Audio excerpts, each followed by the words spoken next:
So last time on D&D, our heroes traversed the rest of the Kragma hideout, rescued Sildar Hallwinter from the clutches of Ymik, the Goblin King, traversed their way over to Phandelin, explored the town for a day, and then, with the help of Carp, a small boy, discovered a secret tunnel into what they suppose is the Red Brand hideout. During that time, Shaye, the dastardly rogue, was kidnapped by some Red Brand ruffians and is secretly inside the Red Brand hideout somewhere, which our heroes are unaware of at the moment. And now we're here. Huzzah. What's that? I said huzzah. Huzzah, indeed. As far as starting this session, something we need to do is, I guess, like, coming into this moment is Carp has led you to this secret tunnel, which is right here. I will reveal it for you.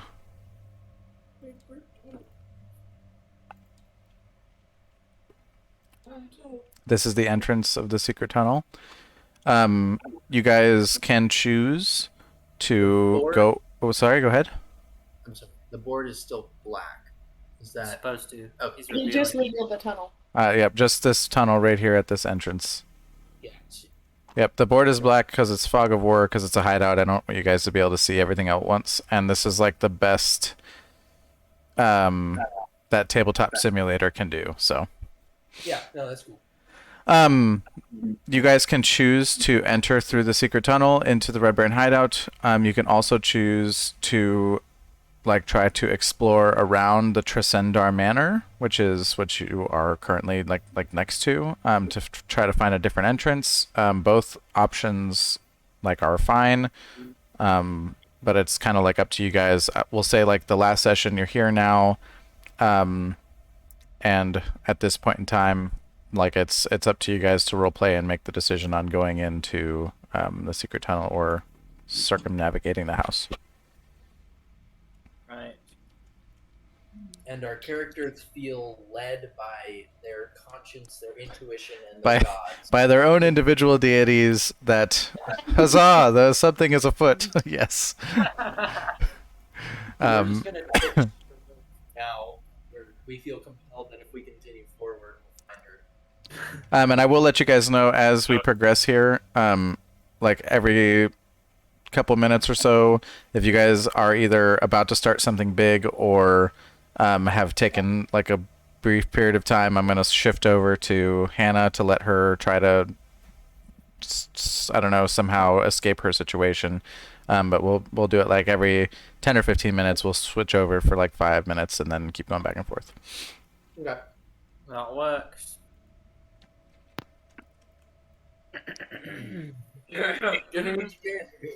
So are we exiting a cave into some open terrain, or are we exiting a tunnel still underground?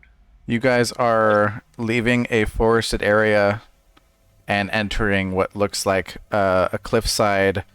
Has an open face, dark tunnel that you guys have entered, and you guys are now pushing forward into what looks like. How did I do this? Did I really do it like that? That seems really bad. 1 second. I have to. While you're figuring that out, I'll be right back. I have to grab a charger. Okay. Guitar.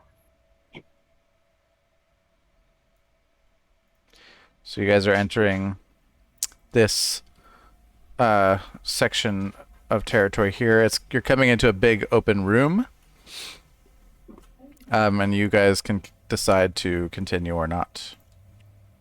All right. Ciil puts his hand out since he's half a step in front of everybody to stop them, and says, "Allow me to peer forward with my half-elven eye."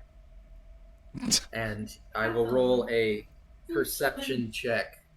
Well, you're behind me. Deal with it. Alright, I'm gonna roll a perception check into the room. Okay. Go ahead and roll a perception check. It is a 15. 15. Nice. Plus, oh, shoot, plus 2, so 17. 17. Awesome. So we'll go ahead and delete this. And then a cold breeze fills this large natural cavern, carrying with it the faint scent of decaying flesh. A crevasse divides the cavern and is flanked by 2 rough stone columns that support the 20-foot-high ceiling. 2 arched wooden bridges span the chasm, and with your perception check, you notice that the bridges seem a little rickety and not quite safe to cross. Good to know. Yes. All right, Ciil turns back to his company with a questioning eye, relaying all of the things that you just explained to those like Desmos who can't see in the dark, and then proceeds to ask, "So what shall we do?" Well, first off, I'm gonna light myself a torch so I can see. You think that's a good idea? Maybe we'll alert somebody. Well, I mean, I can't help you if I can't see. And I don't believe there's anyone in the room. Not that I can. I think most of us have dark vision. Except Except for for me. Desmos. She's the only one, actually. Actually, can one of you kindle my torch for me? I can't see anything. Can't you have your trained dogs lead you? I don't have any dogs. What happened to all them wolves? It was a temporary benefit. Oh, They okay. betrayed me once they got hungry again. Yeah, I'll help you. You could hold someone's hand. I appreciate that. Waywocket pipes up and says, I think we should continue forward. I know those bridges might seem a little rickety, but I only weigh 35 pounds, so maybe I can traverse one of them. Legit. I mean, legitimate. I think that would be a wise decision. We could always tie a rope to your waist as well if you feel like that's necessary. Or just Sounds get good. Rangswarthy to throw you over. Perfect. There we go. All right, we move in. Great. Ciil is going to walk to the beginning of the first bridge. And my torch is You lit. can move your characters if you want. I'll move them if you don't. As you approach the cavern, you feel an odd sensation pierce your brain. It isn't necessarily aggressive, but it's not pleasant either. Go ahead and roll a wisdom insight check. So roll a d20 and then add your insight, your wisdom. I just rolled a... Okay. Wait, so You add your wisdom, like the plus whatever to that. Yes. So, Elias, I've got my wisdom is a +2 modifier and my insight is a +4. Do I add both of those together or just the insight? Just the insight one. I rolled a 13 then. Okay. Oh, okay. I rolled an 11 Okay. total. I rolled a 1. A 1? Yep. Okay. I rolled a 15. What's the modifier? Wisdom? Wisdom. Insight. What is that, Delainie? Who was that? Blue. Yeah, that's me. Oh, So if you have wisdom and insight, do you get 2 modifiers? No, it's just the insight modifier. So you're just rolling an insight check, Oh. which is a d20 plus insight. Why are all my numbers gone? Weird. is that I got 7 total? 7? I'm sorry. 7, yeah. Okay. Total. So we have Rangswarthy and Ivetta are below 10, right? Yeah, I rolled a 4 with my modifier. And then what did 6? Okay. And then Runewood, I'm waiting on yours. Oh, I'm just looking at my chart and it seems to be there are no more numbers. Wait, what happened? On your character sheet? Yeah, my character sheet. She was saying she had specific numbers next to her modifiers, like insight and... Well, this is a quick fix. Let me email you a new one. Yeah, that's weird. It must Let me have see. happened. So, what's your email? Let me see. It's a Delainie Golightly. Yep. Okay, I have it here. I mean, her wisdom modifier is 2, so wouldn't I know, that- but it's insight. I know, but I have. I can roll it for you now, but I'm just gonna send you another one so you have it at least. Yeah, I rolled a 15. I'm just trying to figure out what to add to that. All right, I just sent it to you. You rolled a 15, and you would have added a +2, so it would be 17. So you're good. So who rolled below 10? It was Ivetta, Blue, or Waywocket, and Rangswarthy, right? Yeah. Okay. So each of you, everyone else in the party fortifies their mind and feels the tendrils slip away, but you three, caught off guard by the deathly clutches, each hear a very crazy voice, insane, cackling in your head. It's speaking in like hushed whispers that overlap with each other. It's kind of confusing, but if you pay attention, you understand that it's a creature that's asking you, "What is it you desire?"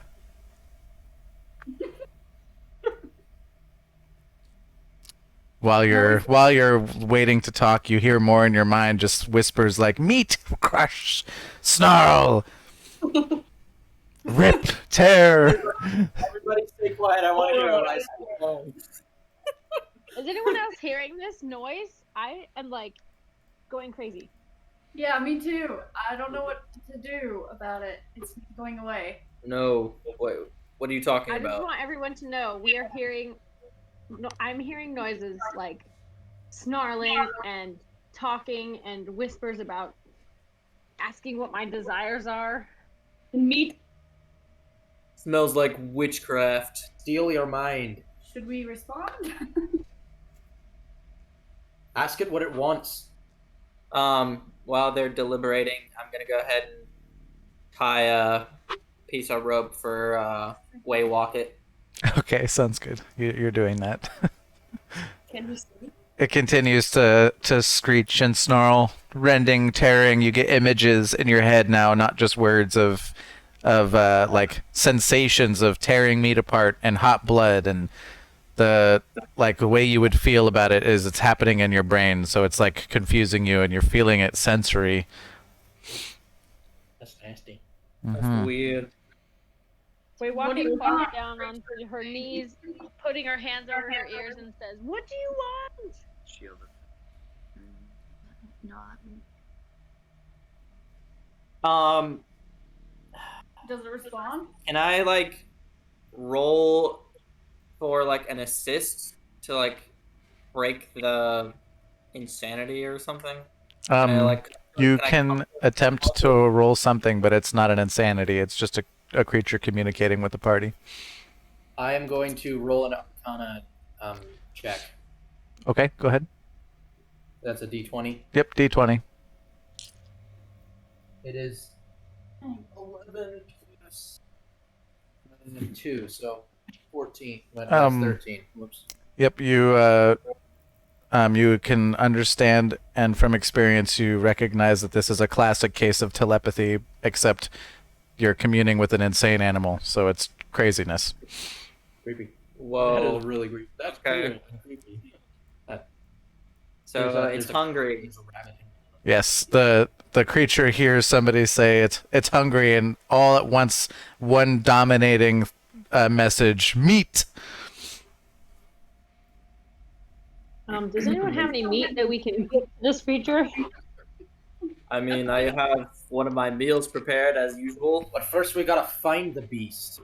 I'm going to leap across the bridge to see if I can uncover more of the blackness to try and find the beast. So the beast is... Yeah, I guess it's only 10 feet. Jump Yeah, down. I'm gonna jump that using what would that be? Acrobatics or dexterity? It'd be acrobatics, yeah. We don't know where it is. It's probably in the caves. Right, just rolled a 5 plus 5, so that's a 10. You leap across the cavern just fine. Oh. Nice. Wow! Um, It's more of a crevasse. So on either end it's tapered closer to each other, and then the middle section is wider.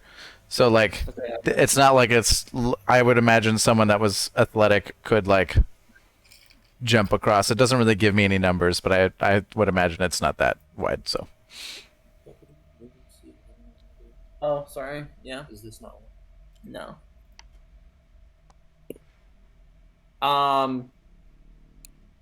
Waywocket is what's going on? What are you hearing? by the way, it's Waywocket, Rangswarthy, and Ivetta are all hearing the same. Like it's communing with all three of them simultaneously the same way. I mean, this thing is obviously very hungry. We should definitely be careful because we are all meat. So Observation, nice. we should stick together so that it doesn't try to murder one of us for dinner. All right, I want to roll an intimidation check to see if I can get it to stop infesting their minds. And Desmos is gonna say, if you don't leave my friends alone right now, you're gonna be the meat in this scenario. The creature hears you and responds to Rangswarthy, Ivetta, and Waywocket with negative emotion and the sensationally urge to pounce. Oh my word. So Waywocket screams and runs. He didn't even get to roll for intimidation, did he? Everyone should huddle in a shield formation. Yeah, where's it? Yeah. well, Go back. it has to be communicated first, otherwise the rest of us won't know what to do. What? The creature just said it wants to pounce. It's gonna pounce. We need to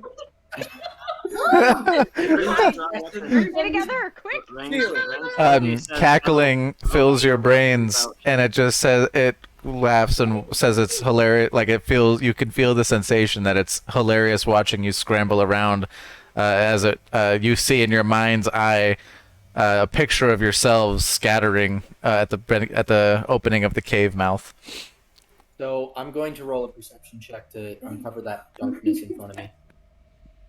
Okay, you perceive a corpse in the crevasse in front of you. No, the darkness, whatever, south. Oh, south of you? Yeah. Okay, well, you also notice the corpse in the crevasse, but then south of you, you see No. just the beginning of what looks like a hallway. Bummer.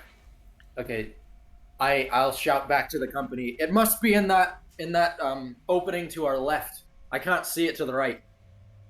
Opening to the left? Yeah, you Which can see way it. are you facing? Okay, Yeah, This is right left. there. can I?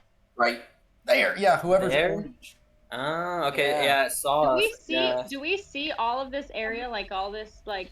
These rocks. If we have dark vision, we can see everything. You can see everything, but like vaguely. But these rocks block your vision, and then also it's a 20-foot high ceiling. So like there is definitely I have things hidden in here that you guys don't notice. It's above us. I see. As you all peer above you, you notice a Nothic is hanging from the ceiling.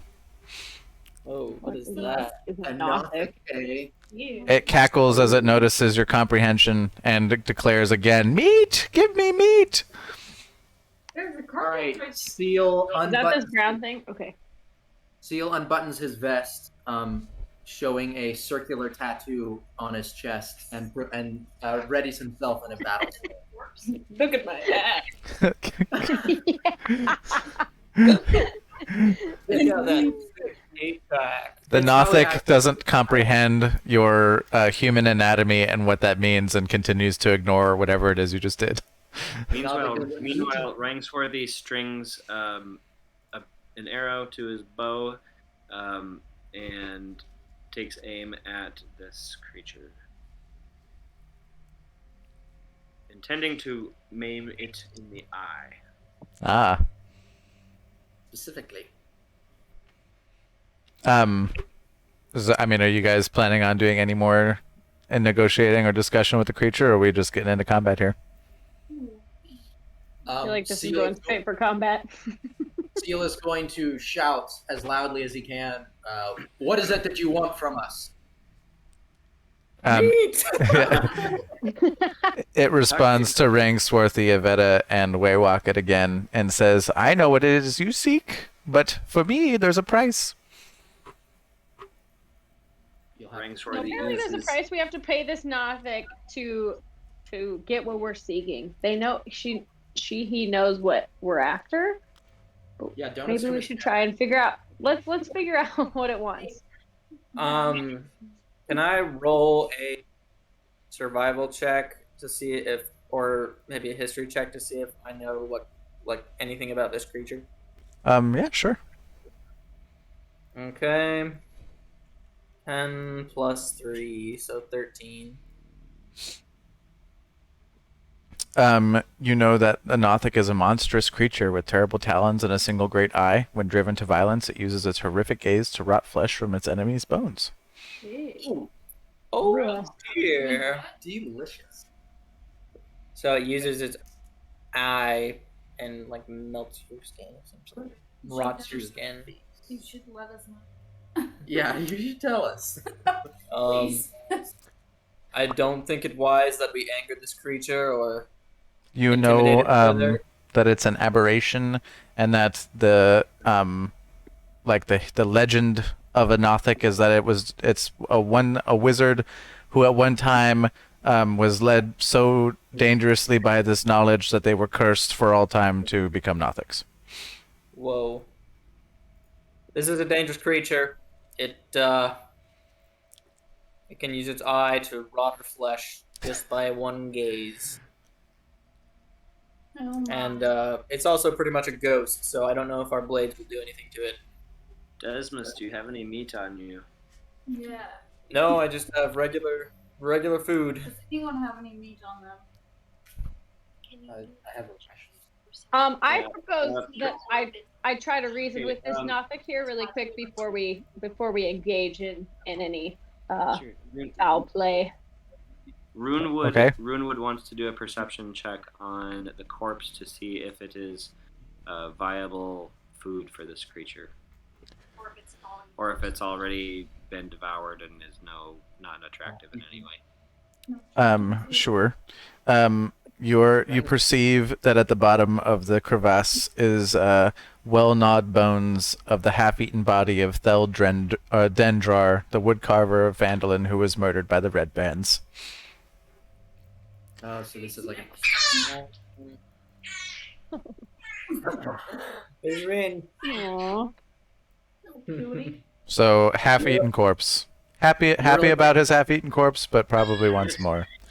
Yeah, half of it's not eaten. You really think we can reason with this beast? Such a monster doesn't listen to bribes or gambling. Well, Hold up. Let me just try. Okay? Let me just try. I have a. Do you- Do we, Oh, does great, any of us Nothic. have? Sorry. Oh, great Nothic. What price do you ask for the knowledge we seek? Corpses! Bring me corpses! And what are you going to exactly give us? What it is you seek? And it grins. So basically, it says if we bring it corpses, it will give us what it is we seek, which is All what right. exactly? all right. We're seeking our friend. The Nothic hanging from the ceiling snarls and says, I know. Where is she? Wait, can we all hear it? What's that? Can we all hear it?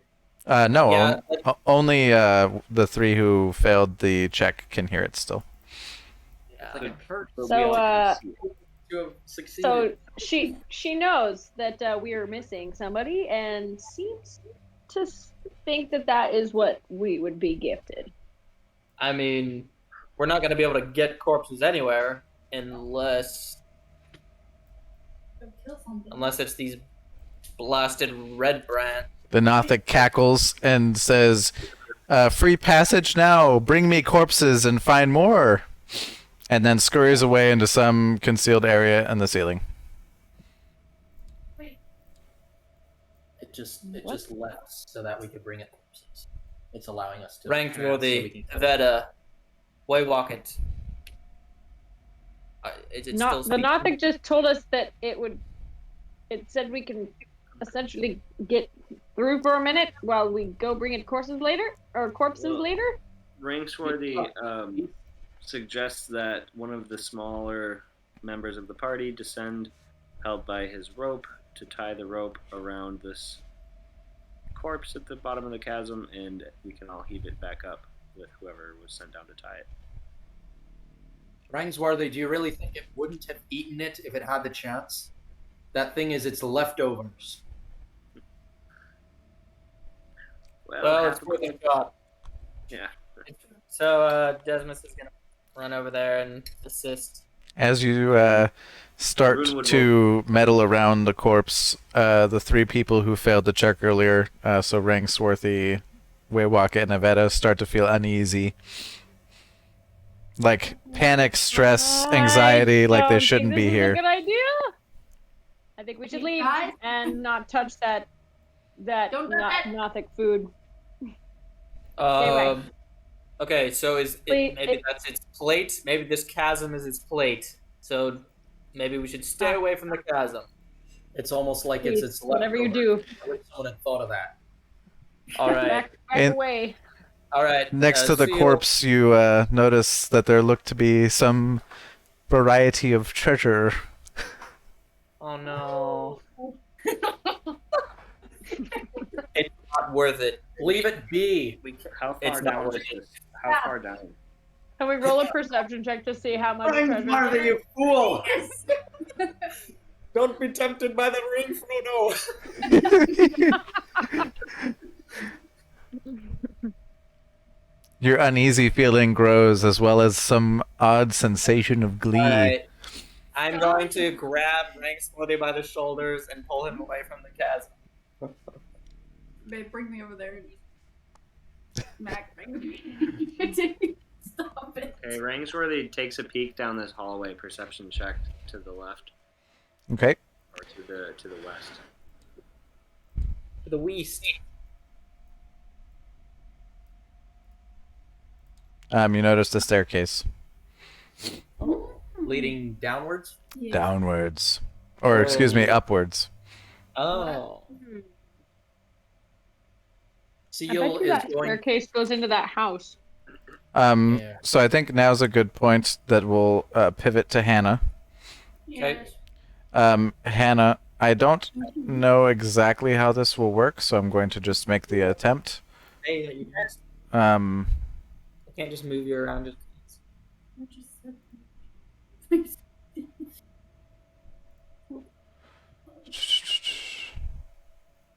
What happened? Nothing. It's Hannah's turn. Should I just like start? so Hannah, can you see now inside of that? No, you just changed it to orange. From black to orange. What about now? Oh wait, yep, I can We see. can see that. Okay, but can you guys see what's inside of it? Yeah. Hannah, can you see what's inside of it? I can see what's inside of it, yeah. No, there's no objects. But like you can see the room is all right. Yes. Okay, so I don't think there's a better way for me to do it other than this, so this will have to do. But Hannah, you see where you are? Yep. Yes. Okay. In this room with three card keepers, you notice you find yourself with the Dendrar family. You don't know them very well personally, but you know that they're Myrna Dendrar's husband is the carpenter for the town, the woodworker for the town of Phandelver. And you may do you want to attempt to do anything in this situation? What is your thought process here? Well, my thought process is am I still like all tied up and You are not tied up. There's Okay. just the bars that you see here Mhm. and a door. So theoretically you're behind bars. okay. And have all of my belongings been taken? Your belongings have not been taken. Oh. Nice. Convenient. Yeah, quite. Alrighty. So, These I'm amateurs. seriously. Shaye looks around the room, taking in the scene. And I want to does a perception check. Okay, Or observation, or whatever that would be. sure. So, For sure and 7 more. would I roll a d20? Yep, that's a D20. Okay.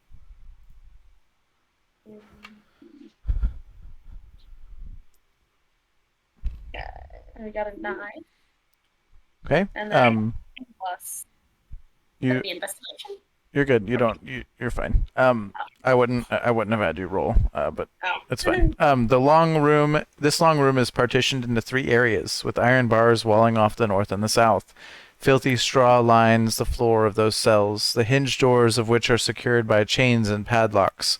A pair of disheveled human women are held in the cell to the south, while a human boy is confined in the north. All are dressed in plain gray tunics and have iron collars fitted around their necks. A heap of discarded clothing is piled carelessly against the far wall. This. Oh.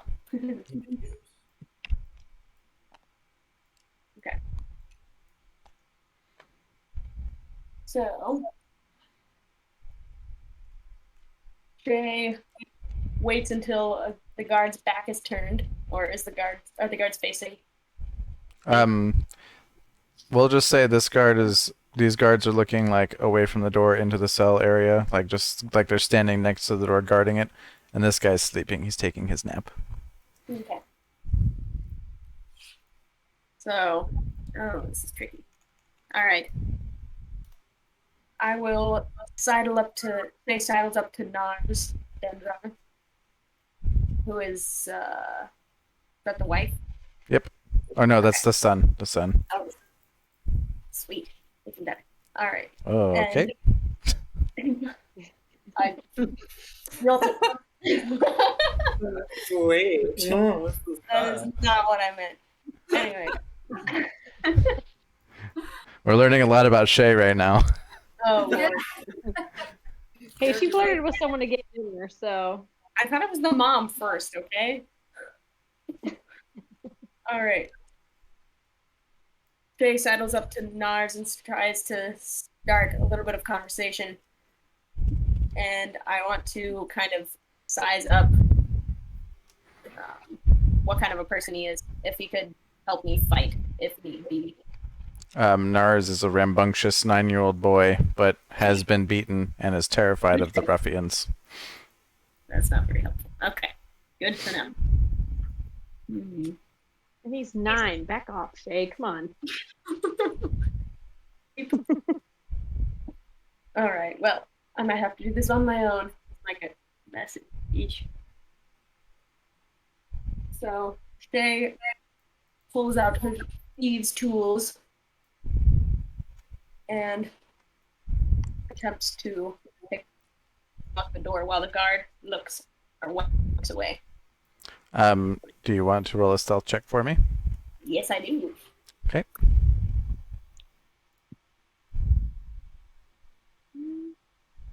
That's a D20 plus stealth.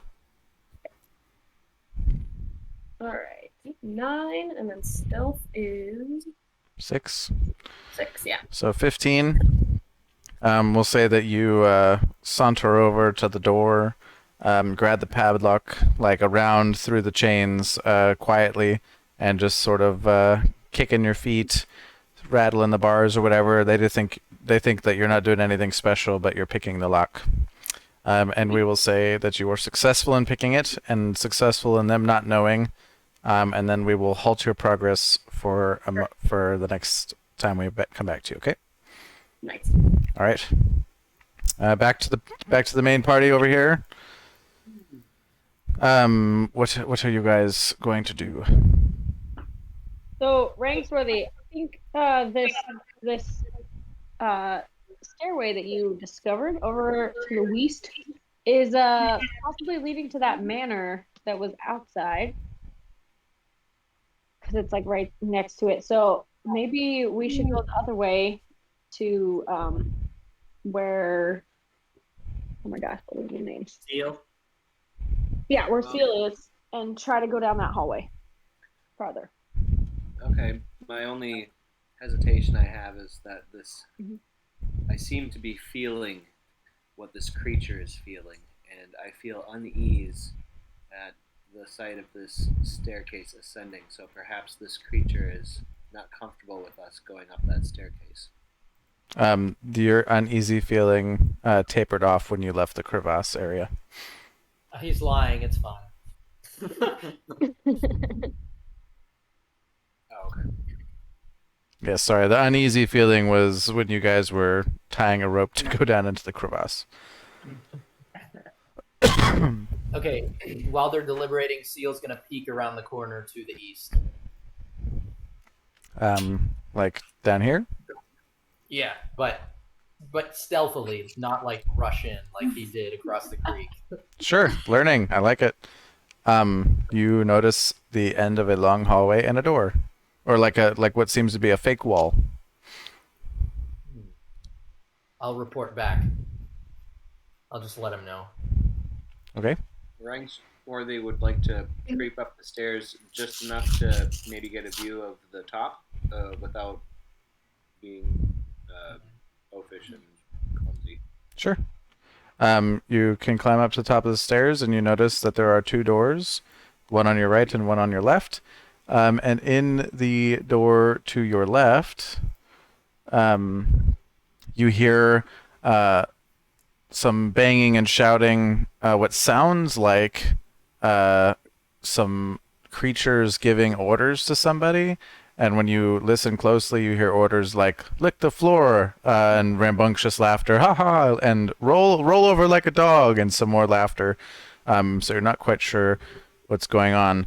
And then in the other door, you hear some muffled noises, like a sudden sound, and then roars of excitement or shouts of disappointment, and some clattering, and that's about it.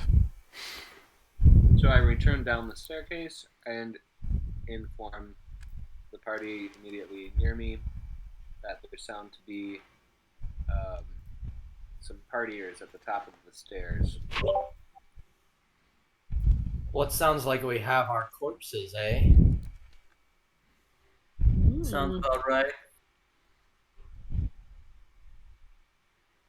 The guy who was just freaking out about killing goblins is just gonna go kill random strangers.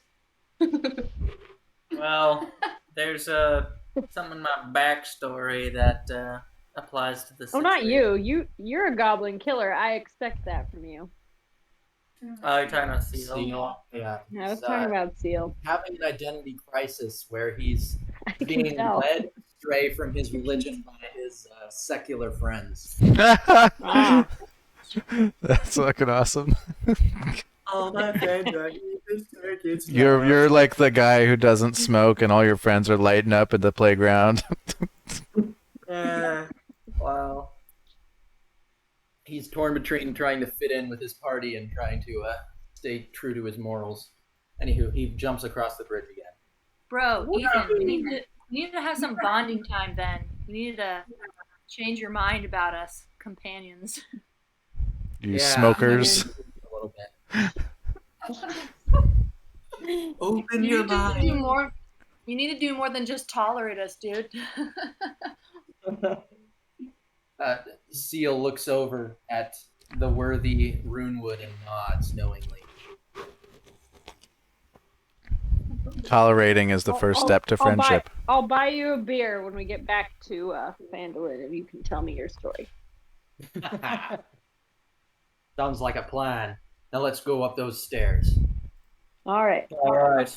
Oh, Well, of course. yeah, okay. All right, so Desmos is going to trudge up the stairs next to. Oh wait, next to Is there a way we can do Rangswarthy. it stealthily, like quietly, so we can sneak up on them? Yeah, you guys can climb stairs quietly. Well, I have a disadvantage on stealth, but if you're just like giving it to him. No, I mean, you're just climbing stairs, and there's no one. It sounds like both rooms are loud, and no one's listening for you, and also there's doors. I don't think that you would have a problem being stealthy. Unless you want to roll with disadvantage, that's fine. I I'd like to I don't do a want to. perception check. You'd like to what? Do a perception check for Rangswarthy to see if one of the doors or either of them would be lockable, like to block them from being opened. Yes, both doors have a lock on them. But, well, is there any way for us to bar one of the doors so that if we raided one room, we could have the other room, like they couldn't come rushing at us from behind or something? That's possible if you were able to like come up with something to do so. Maybe I could spare my great axe or something. Well, I don't know. That'd probably make too much noise. You're trying to think of a way to bar the door. Wait, I have a crowbar.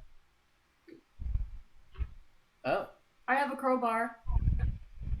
If you were to jam the crowbar between the door and the wood, like the door frame, I think that would work. Okay. Like the hinges, and then from hinging. Uh-huh. Alright. Do I need to roll for that or no? No, I mean, So you know Rangswarthy- how to jam a Rangswarthy crowbar says into the that- door? Yeah, Rangswarthy says I need help jamming the door. Roll for it, so yeah. Make sure it's good. Alright, well, do it. Alright, Ivetta goes to one of the doors. Which door are we going into? I suggest the left. That's what I was concur. thinking as well. It seems like. I guess it doesn't really matter. That would be metagaming. So never mind. No, we did enter through the hole right there. Which means if the room went any further, they would be cultured. I'll tell you that. Well, the room has to be small. If you'll notice, the opening we came through is very short, and so the room can't be bigger or it'll be puncturing into the floors. Aye. I suggest we raid the small room and bar the door to this bigger room. All right. Let's get it done. Put me by the She puts the thing in the I lost my character. She's in the darkness. I think it's in the darkness somewhere. Thank you. Lost in the dark. She's already Bumbling in the darkness. And then Rangswarthy prepares to breach the other room. And then it says, arm yourselves. Alright. Is there any light coming from under the door? Yes. Okay, so Desmos is gonna put out his torch and draw his shield and longsword. Rangswarthy will do the same. Actually, he's gonna draw his spear and his longsword. Here in a room? Yes, and Okay. so yeah, so look, the entrance or the walkway is only 5 feet, so I might be able to do something. I mean, going around a corner and having a spear is one of the It's not a worst corner; it's a door. doors and corners. Runewood arms himself with a mace.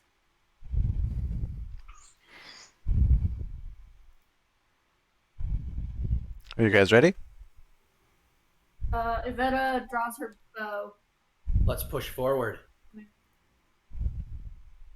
Who's kicking down the door? Waywocket, are you armed? Runewood asks. With a spell. I've always got Alright. my trusty spell book.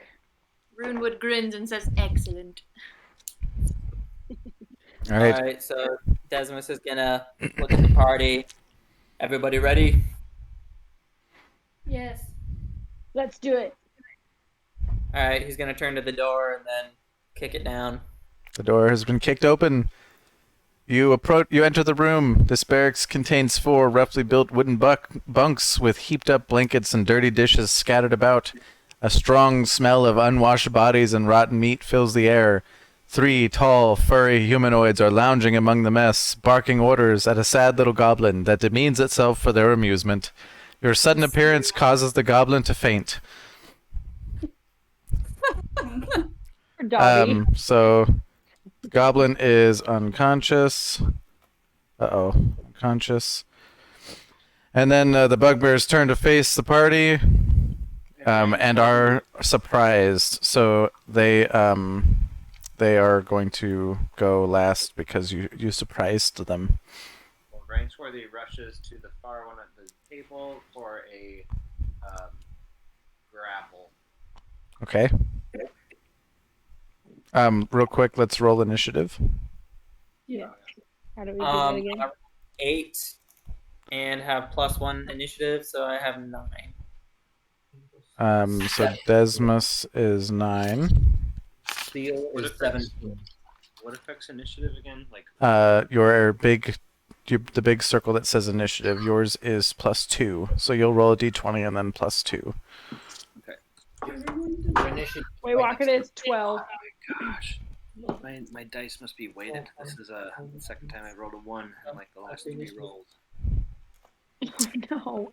Bugbears rolled an 18. So wait a At least second. it's only for initiative and not for like an actual, encounter.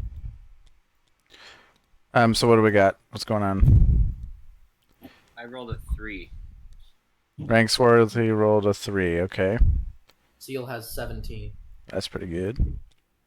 Ivetta has 11. 11. Waywocket is 12.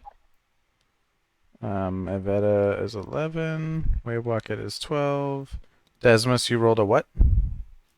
8 +1, so a total of 9. Okay.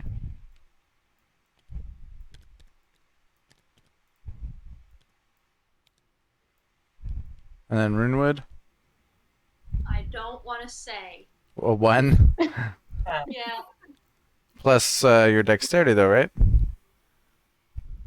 Plus my dexterity. Which is +1, so you rolled a 2, Wow, that's great. which is just below Rangswarthy. That's a pretty bad dice you guys got there. Hey, I rolled a 15 last roll, so come on. Okay. Well, bugbears are going to go first, except they're all surprised, so they skip their turn. So the next person is Ciil.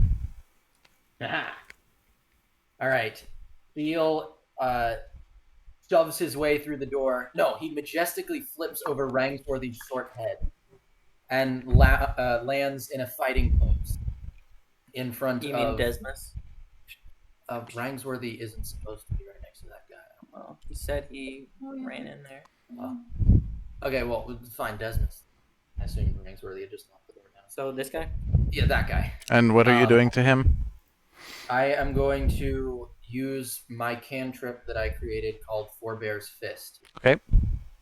So Ciil places his finger on the tattoo in his chest, and he glows with the yellow aura of his ancestors, while chanting a few religious words, and then I'm going to punch the guy in the face. Okay. And also, because Ethan is very proud of this drawing, he's going to put it on the group chat, because that's what Ciil looks like right No. now. All right. Ethan, you're so extra. So what happens? I live for it. So this All is right. an unarmed attack. It is a spell. It's I a don't know if spell. that would count.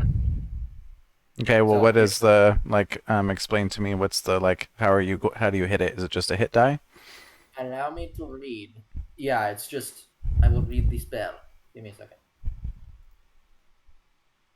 Your unarmed strike, so yeah, it is an unarmed strike. Your unarmed strike becomes shrouded in the spirit of your ancestor and glows slightly. The strike gains range and strength due to your forebear's assistance. The target must succeed in a dexterity saving throw or take 1d8 bludgeoning damage. Okay. So the target is the bugbear. Must succeed in a what exactly? Dexterity saving throw. Dexterity saving throw. Okay. Let me do that. And you roll.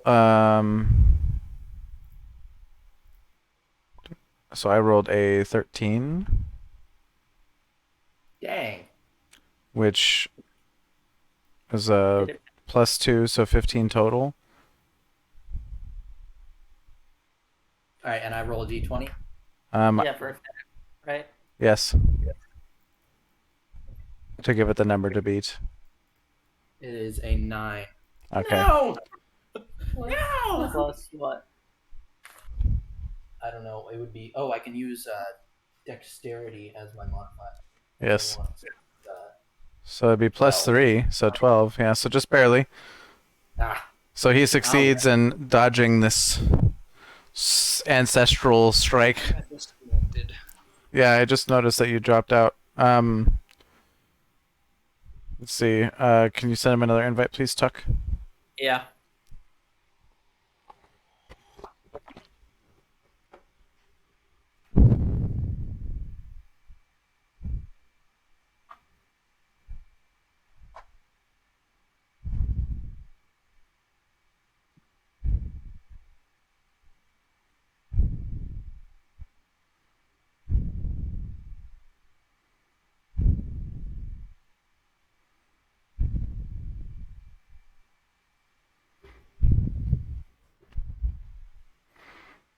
crummy debut. Am I right?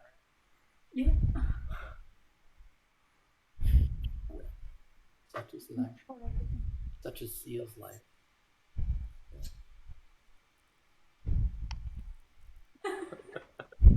Yes.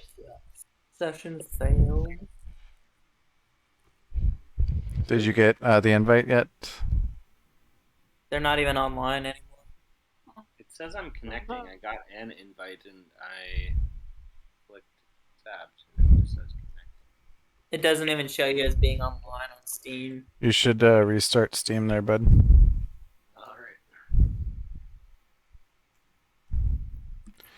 Alright. So we can move on with Waywocket's turn. Well, My neck. Matt and Lainey try to figure out their tech problems. All right. Waywocket sort of peeks around, like gets into the doorway, and then tries to cast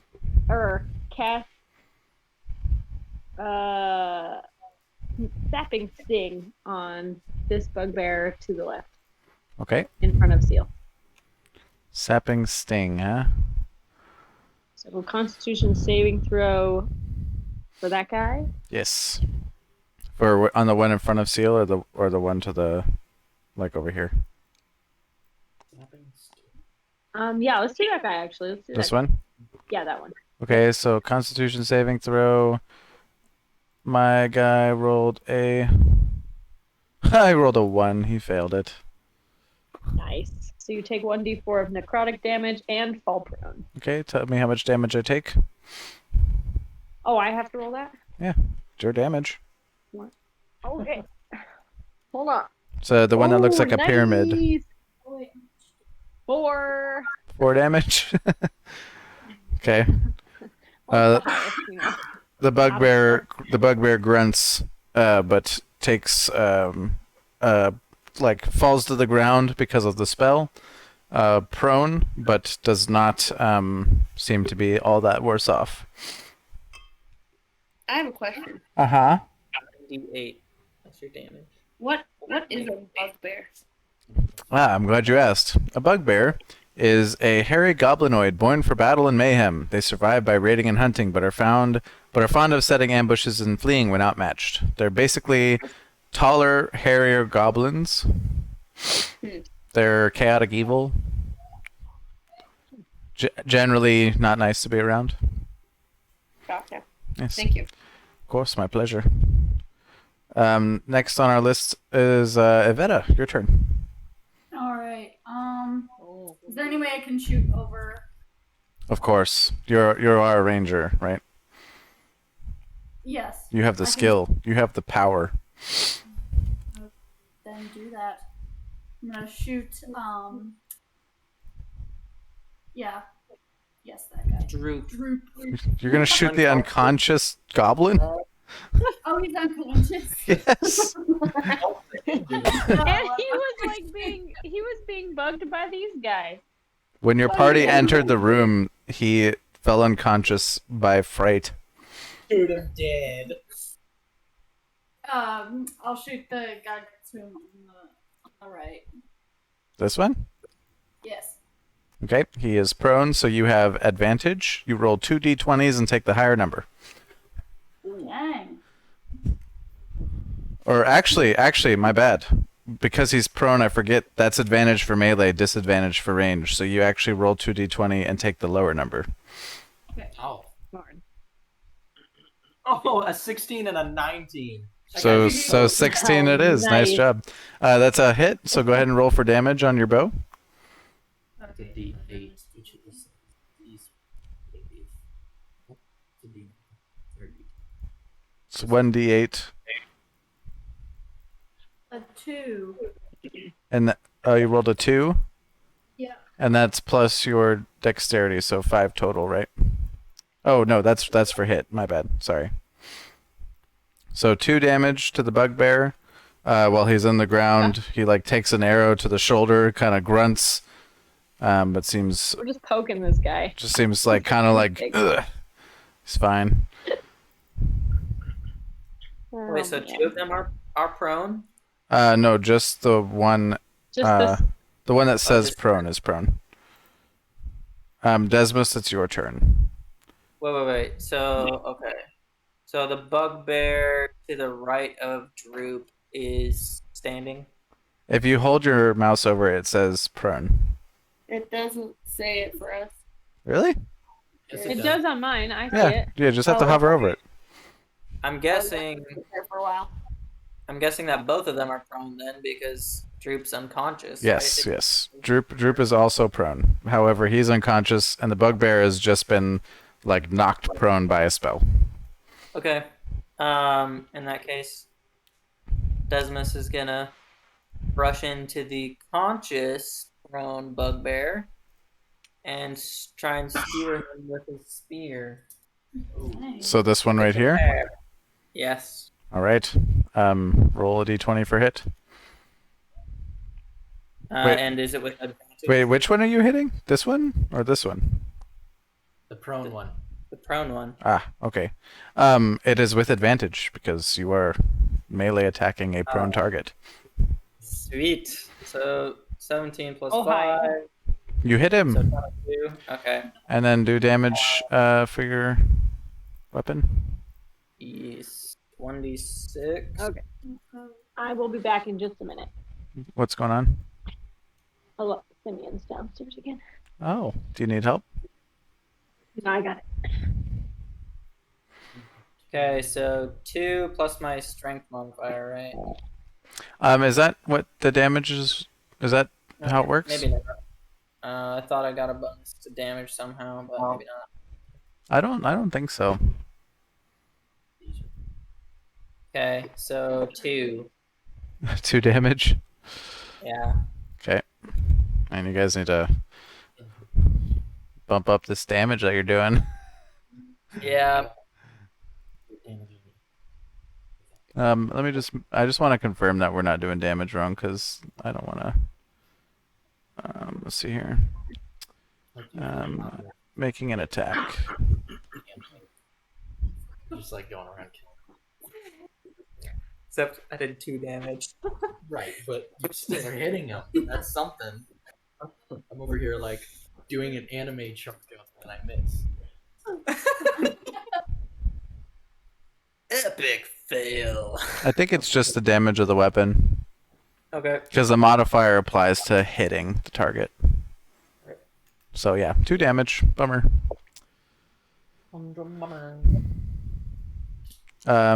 Whose turn is next? Can you guys see the initiative board or no? This right here. No, only if we zoom out, I think. Yeah. You pluck his nose hairs at the end of your spoon.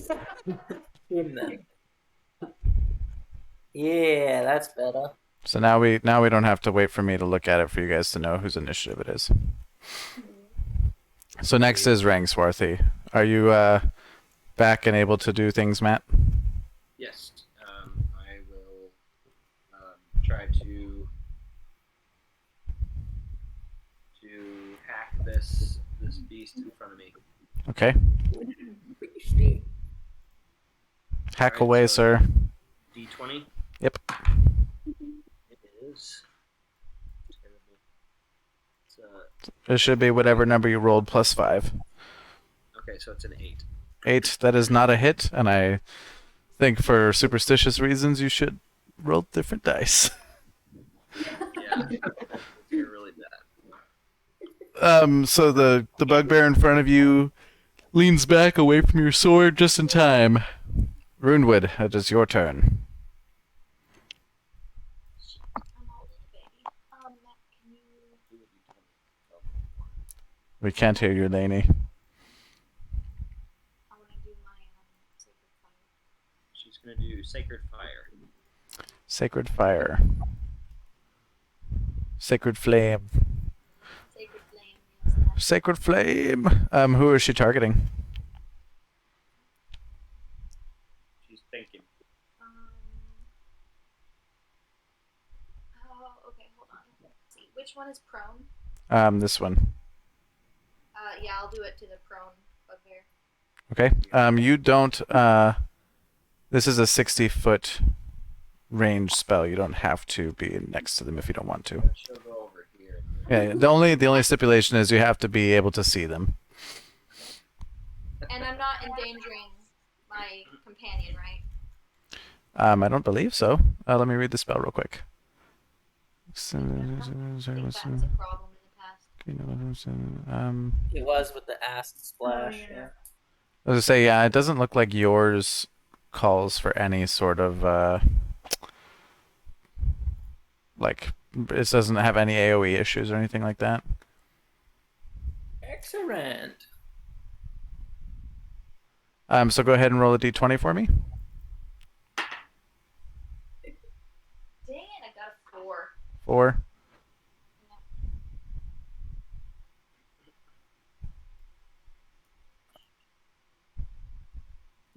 It's like how our combat usually goes. Yeah, he does not get hit by your sacred flame. Dang it. Got a 19.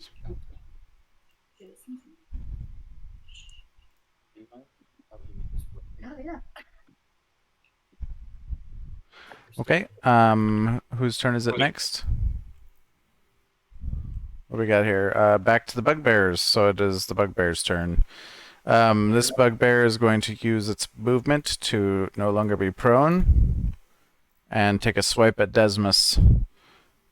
Desmos, what is your armor class? 19. Dang. The bugbear swings and misses with its morning star coming down over its head and into the ground in front of it. He overestimated his reach. Bugbear towards the door will swing at Ciil. Of course he will. What is your armor class, Ciil? 15. Swing and a miss. He takes his armored club and swings it, and it crashes into the bunk next to him, sending wood flying everywhere. I taunt him briefly. He notices and goes, "Wah!" And then the bugbear leader, Mosk, takes his what is this? Like a great axe and swings at Rangswarthy. What's your armor class, Rangswarthy? 18. 18. So swing and a miss. He brings it down on your shield, which you catch it deftly and pass it aside into the bunk next to you, and more wood goes spraying all over the room. Sweet. Droop remains unconscious despite the crashing and bashing and smashing. And back around to Ciil. Quick question. Yes, sir. Were they supposed to attack us since that was a surprise round? They already skipped their first turn. They rolled the highest initiative, and you guys were able to attack them before they did anything because you were Oh, they were I got this. surprised. So this is the beginning of the next round. Yes. Ciil's turn. Ciil's turn. Ciil, still powered up with his ancestor's mantle, will strike again at the growling foe in front of him with I'll just do Forebear's Fist again. Okay. Roll your d20, sir. Oh, what? No! It's a 2. It's a swing and a miss again. That's a bummer. Sorry. Big fat bummer. Okay, I'm going to spend 1 key point and do the flurry of blow. Okay. Immediately take an attack. What are you doing? I'll read it. Immediately after taking the attack action on my turn, I can spend 1 key point to make 2 unarmed strikes as a bonus action. What is a key point? It is my monk ability. Ah, cool. Very Okay. cool. So go ahead and roll for hit. 14 on the first one. And? Oh yeah, 14 plus 16. Yep, that's a hit. 17. And then the second one is 14 again, so 2 17s. Yep, so those both hit, so roll for damage. That's a D6, is it? D4 is just right. For your, let me see what I have here. Your unarmed strikes are 1d6. Oh, cool. Normally it would be a 1d4. 2 on the first one, and 2 on the second. So 4 damage. Yeah. Okay. The first fist was just to distract him, so I could hit him very weakly on his big meaty chest. Well, at least you hit him this time. Waywocket, your turn. Getting better. Yes. I'm improving. Actually hit him this time. Let's see here. Hold on 1 second.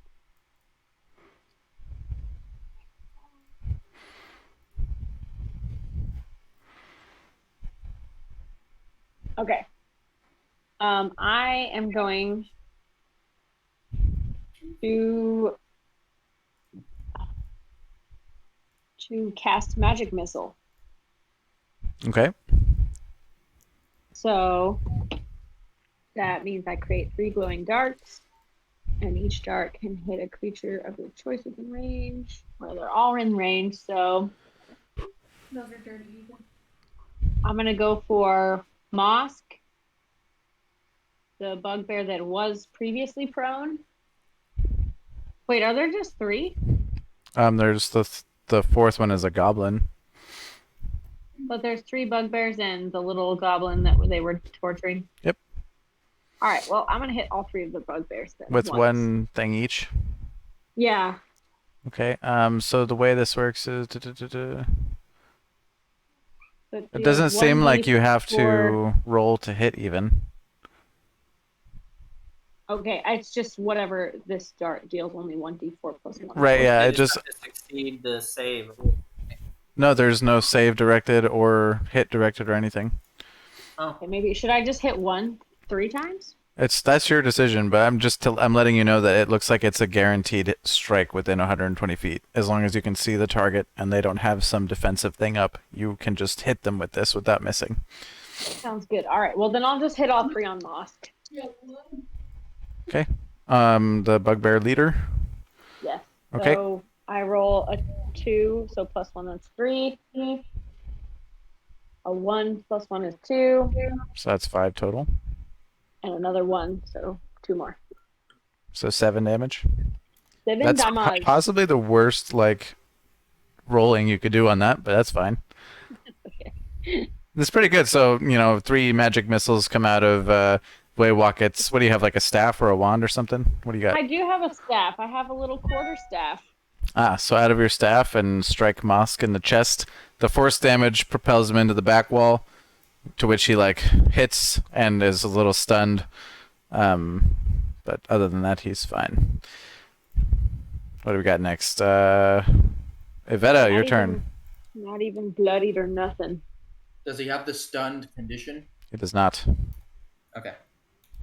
That is gonna move a tad closer to the entrance and draw her bow again. Are they goblins? bugbears Bugbear. and 1 goblin. No. Unconscious.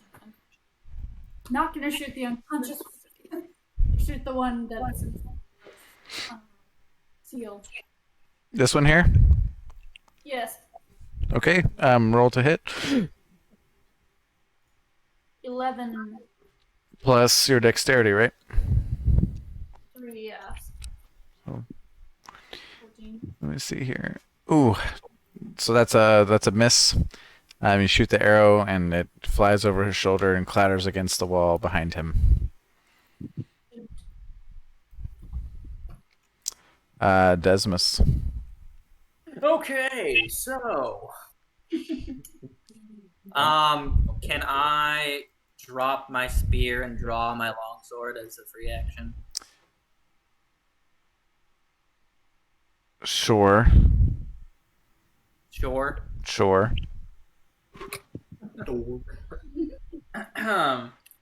Because that was a mistake.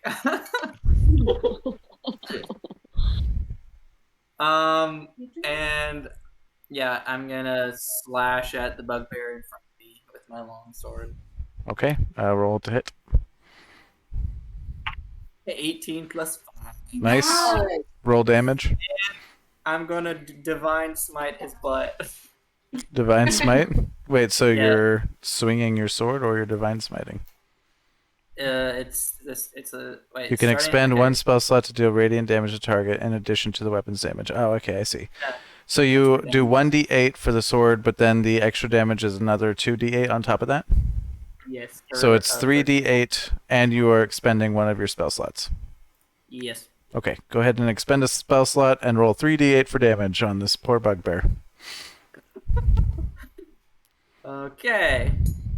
6, 8, and 3.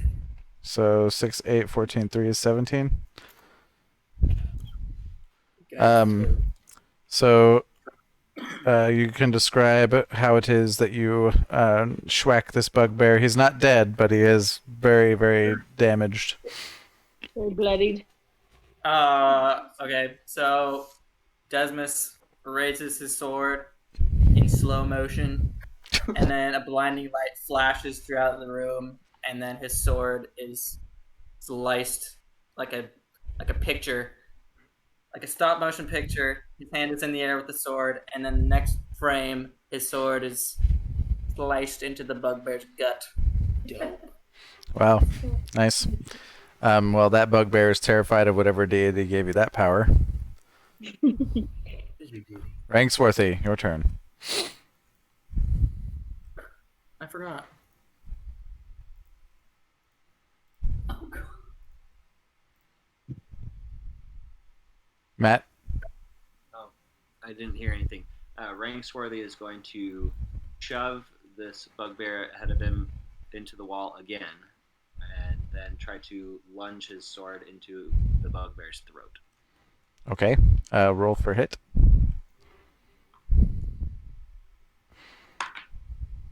I rolled 19. Nice.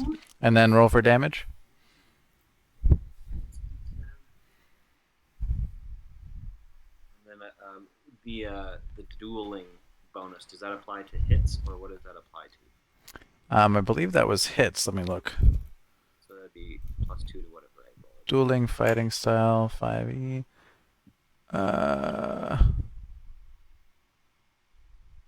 Yeah, it's just plus 2. Wait, there's no relation with this modifier. Let me look in the player handbook because I feel like that's not totally accurate. Paladin?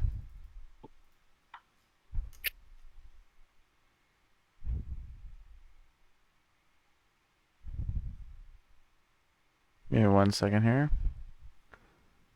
Fighting style. Dueling, when you are wielding a weapon in one hand and no other weapons, you gain plus 2 to damage rolls with that weapon. Yeah, so it's plus damage. So whatever you roll damage is plus 2. Okay, so I rolled a 7 on my d10. So 9. Yeah. Great. So you do take your sword and plunge it into the throat of Bugbear Mosk. He's surprised that his guard was down. And you watch the life fade from his eyes. Ooh. Here. Do you like it? Runewood.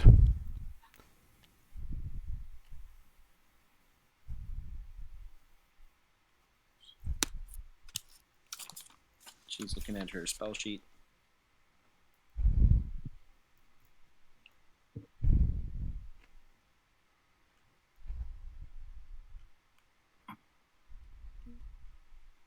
gonna try for Sacred Flame one more time.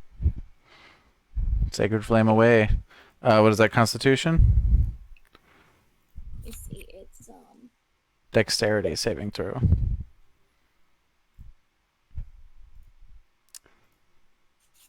A dexterity saving throw for the bugbear. And then I think you have to roll my number to beat. When I'm using Sacred Flame, this is. Yes, because I have to succeed on a dexterity saving throw to avoid taking damage, and I believe you have to give me, or wait, what is the bottom of your card?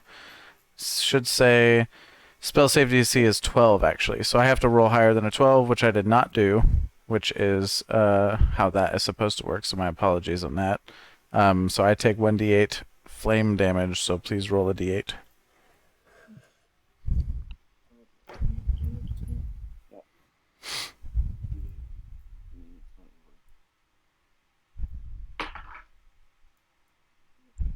So her D8 is a 3. 3? And who were you targeting? This one or this one? I was, the latter. The bloodied one? Describe how he goes up into flames, please. Okay. The smell of, burning flesh and kind of wafts over the room, and everyone kind of has this adrenaline spike, and he basically just, kind of like gurgles as, different fluids are going down his throat as he bursts into flame. Pleasant. That's descriptive. All right, that's enough from you. Gross. It's back to the bugbears. This bugbear is going to take one more swing at Ciil. And it is a. What'd you say your armor class was? 15.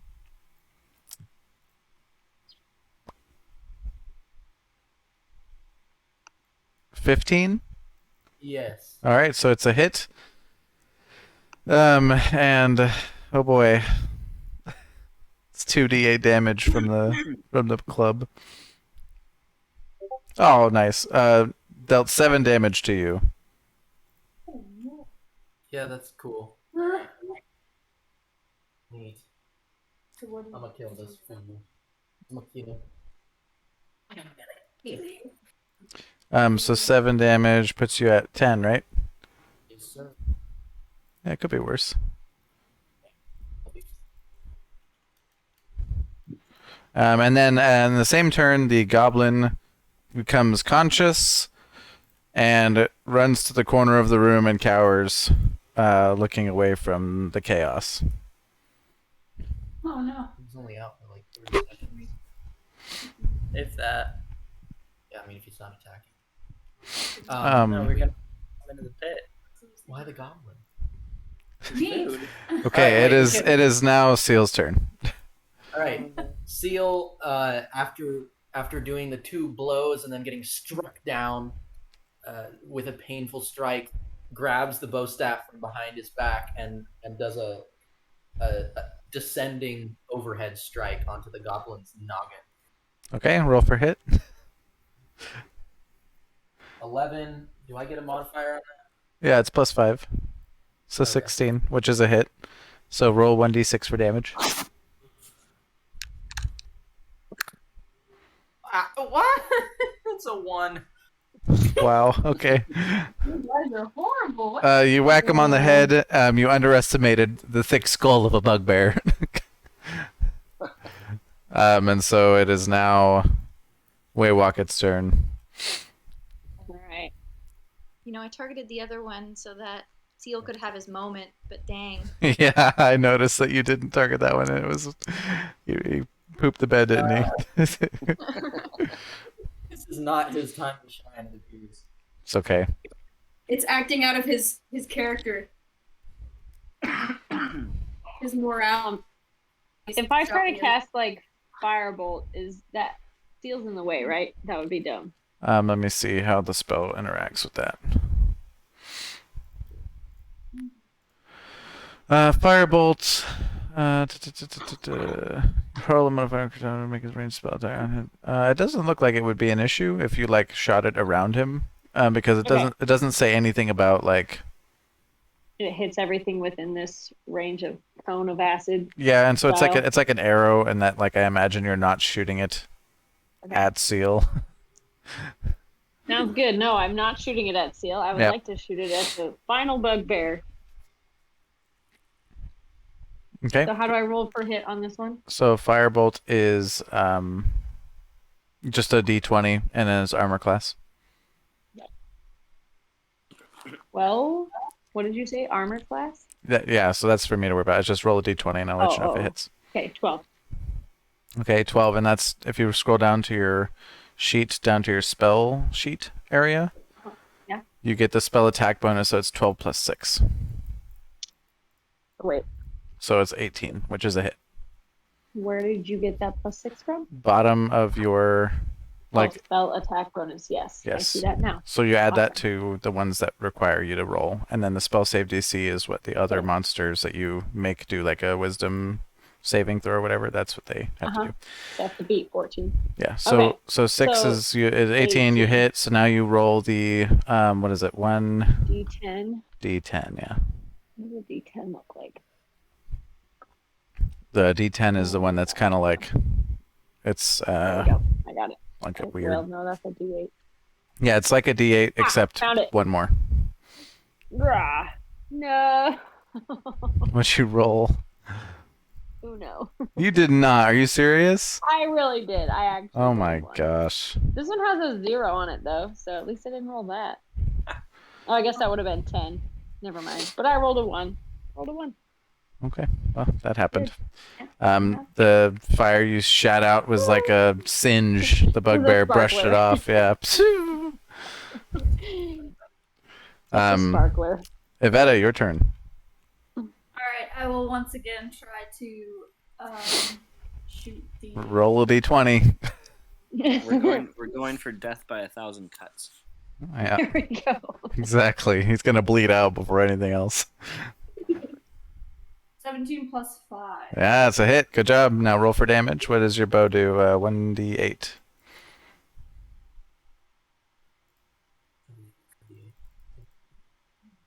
Are you serious?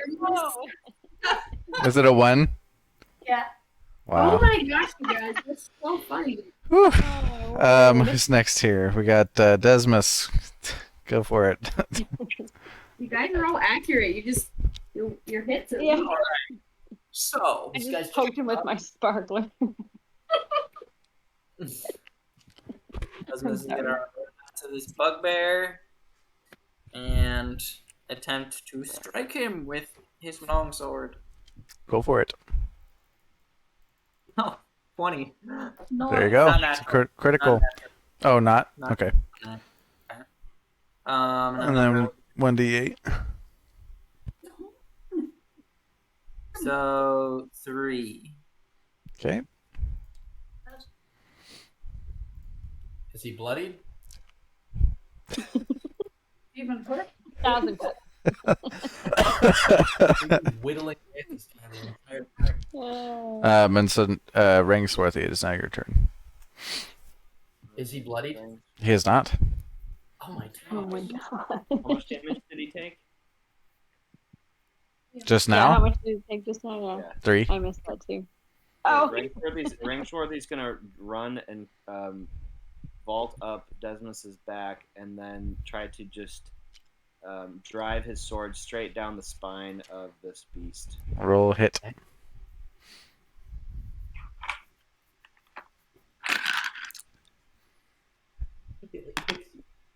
And I rolled a 12. Plus 5, 17, which is a hit. So go ahead and roll damage. D10. Wait, plus 5? Yep. That's the attack bonus of the weapon. So it's like a whatever you roll, you add 5 to it. Like on I rolled a yours. 5 damage plus 2, 7. 7. Okay. So you slice the back of the bugbear. It seems to not enjoy having a chunk of meat taken off of it. and you land neatly behind it. Is it still not bloodied? Really hit Ethan. this guy in real life. It Like, is the bloodied. least bit. Okay then. You can see if you hover over it. If you leave your mouse over it, it'll say bloodied. Ah. Runewood, 'tis your turn. Bloody bugbear. Bring him down, Runewood.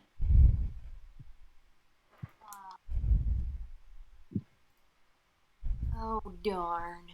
There's a lot of people. I was gonna like try not to use Sacred Flame every single time, but that's a lot of people around there. I don't know if I could get my mace in there.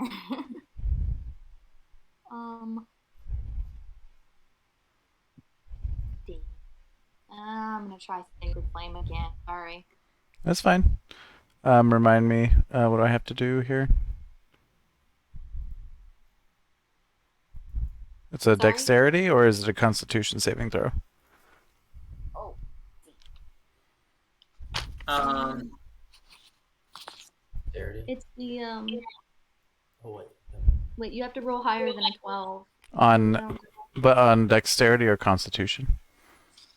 I don't know, where would that information be? So on the spell, I'm gonna look it up again, but on the spell it'll say the target, it says flame-like radiance descends on a creature that you can see within range. The target must succeed on a dexterity saving throw or take 1d8 radiant damage.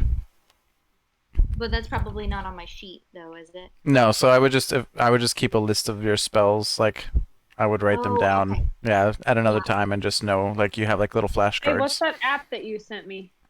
She should have that. I don't know. Look at your phone. 1 second. There's an app for all these, and it's really D&D 5e spells. Maybe. That's the one I use. I rolled an 8. Either way, I failed. So Spells 5e is what it's called, and you can have your own like spell book with all of your Okay. cantrips and spells and everything in it, and it has all that information already written down for you, and it's fabulous. Okay. Yeah, I'll do that then. I'll make sure to get that. you need to roll a d8 for damage. Okay, Matt, can you...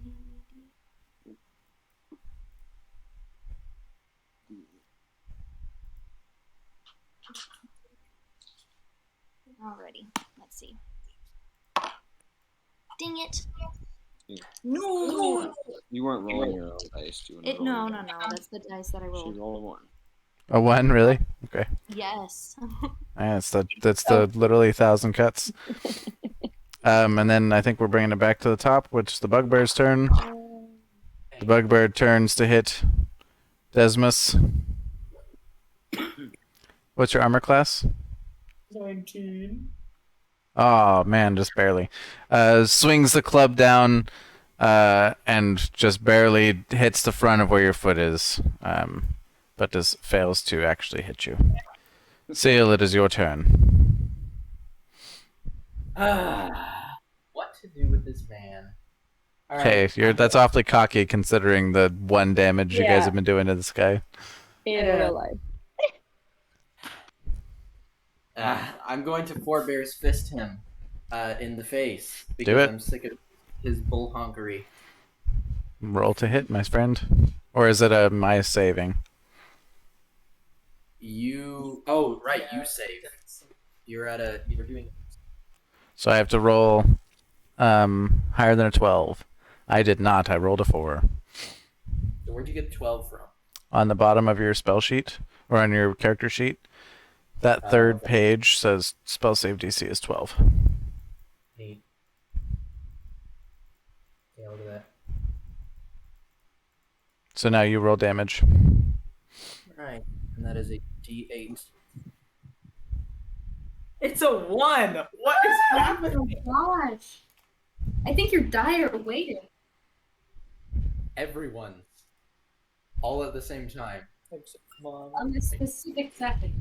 Okay. Alright, so 1 damage on this mofo. Waywocket, it is your turn again.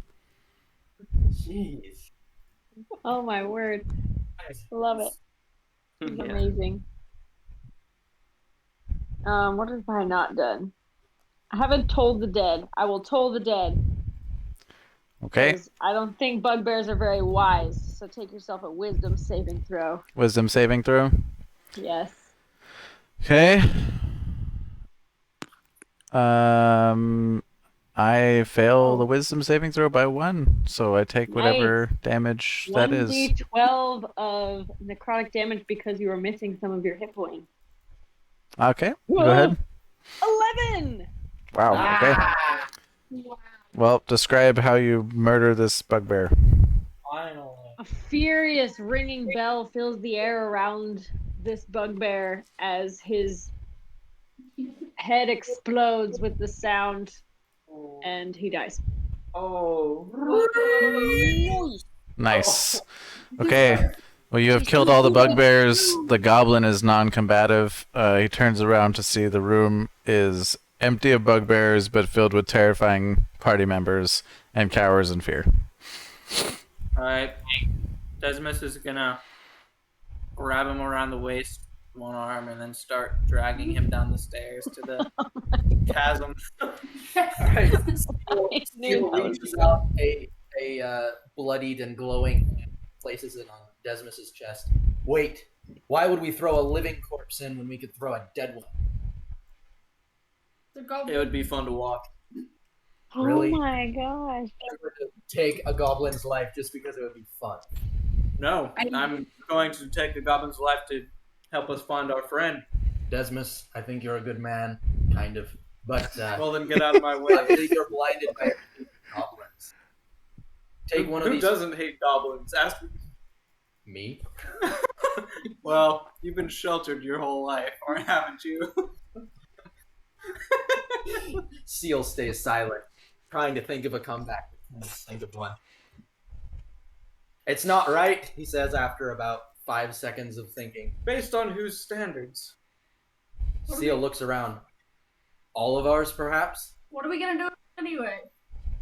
Not throw him in a chasm? We can't let him live. Are we seriously gonna pander to this monster's wishes anyway? Well, unless you want to be rotted to death. The goblin says, Droop does not want to go with you if you're going to be cruel. Droop is happy to help. Is there a chance we could get some information out of this guy before we throw his body away? Yeah, We share going at all. Rangswarthy asks him what's going on in the next room. Droop is like, which room are you speaking of? Across the hall. Oh, that's just the break room. That's where the Red Brands drink and play the bone games. Wait, so what are you doing working with the Red Brands? Droop is the custodian of the bugbears you just slaughtered. I have to bring them food and ale, but now that you've killed them, I'm free! And you'd throw him in a pit for that? Yes, absolutely. You can't do this on your own accord. We have to convene with the other party members. Desmond starts walking down the stairs. Ciil grabs the back of his jacket. Desmond resists. Did we roll? Rangswarthy checks to loot the room. You guys roll strength checks. Rangsworthy, you find a 33 silver on Musk and Right. an eye patch over an eye that looks totally normal. He must have been wearing it because it was cool. Because the eye patch has semi-precious stones on it.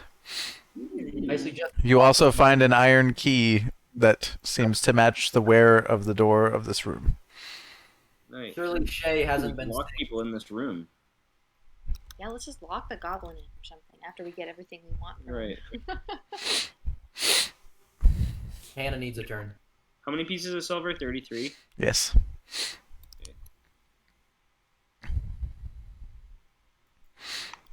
We should let Hannah have a turn, guys. And then Rangswarthy proceeds to hoist the dead body of one of these beasts on his back and carries it down. Starts to carry it down the steps. Okay. And yes, we are going to pause for a second. Oh, sorry. Just for Hannah to have a turn. All right, Hannah, where we left you, the door was unlocked, and your guardians were unaware. Right. Alrighty. Shaye once more goes near to what's his name? Cute. Nars, and whispers in his ear, "Hey, would you mind helping me out a bit?" And winks. And I would like to roll a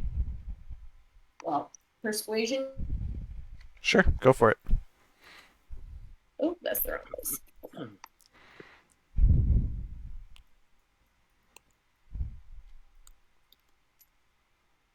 And I get a okay,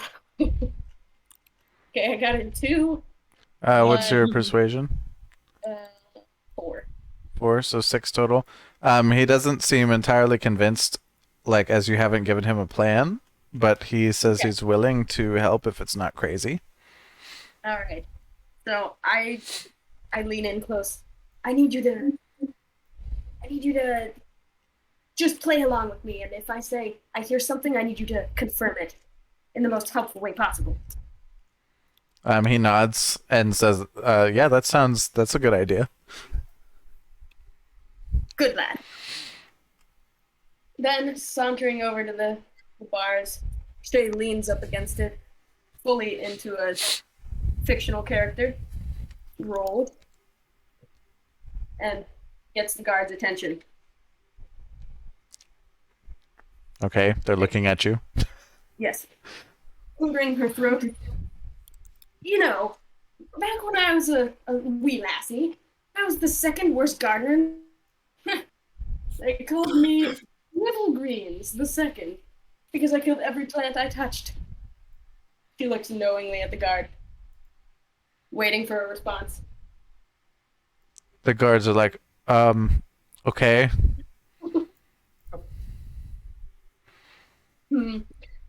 Shaye goes on to bore the guards with the fictitious tales of vegetable woes for as long as she can. The guards kind of gruffly tell her to be quiet and sit up against the wall. After ignoring the guard's request for another minute of blabbing, she stops mid-sentence. I say, do you hear that? Go ahead and roll a deception check. Okay. And would this check be bolstered by her fellow helping him out? It could be if she rolls low, I suppose. Wait, what am I rolling for? Deception. Right, I mean, like, for... To deceive the guards that there's a sound. Oh, yeah. I rolled a 1. Are you for real? For real. This is horrible. But my deception is 8. Yeah, so it's a 9 total. It's a critical fail on the deception. And that we'll just say because you convinced this boy to help you beforehand, that's the only reason is because of your thinking to add him into your plan. They don't believe you, but the boy, Nars, true to his role, says, yeah, I think I heard something clattering. And the guards look at each other and exit the room. But before they leave, they tell this other guy, they say, hey, wake up, we got to go check something out. And they just saunter out of there. Neat. That was easy. All right. Now that Shaye has... Shaye reaches in her pack and tosses the boy a cookie or two from her pack. Okay. In thanks. Good doggy. That could be outcome by Good. And then we'll bust out as quietly as possible. Okay. And can I use my sneak attack? You can. Roll a stealth check first. Okay.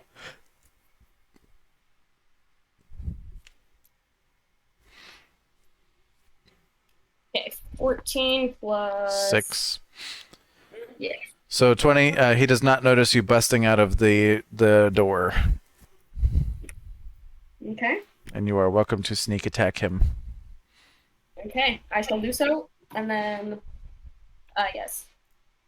I'll sneak attack him. Should I use a cunning action too, or is that kind of unnecessary at this moment?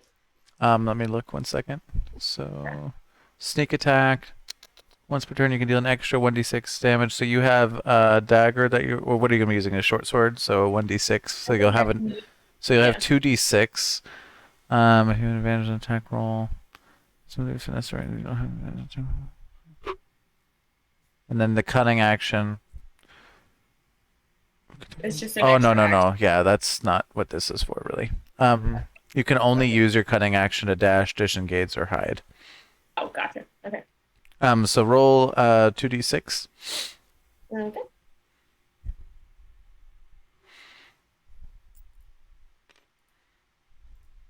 I got a 3 the first time.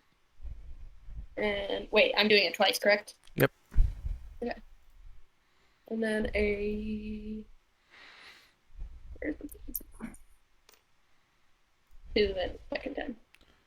And a what? A 2. 3 and a 2. So 5 total damage. Yeah. So the Red Brand Ruffian, completely caught off guard, takes 5 damage. Is bloodied, staggers to the ground with a dagger. I guess where to like describe how you attack him.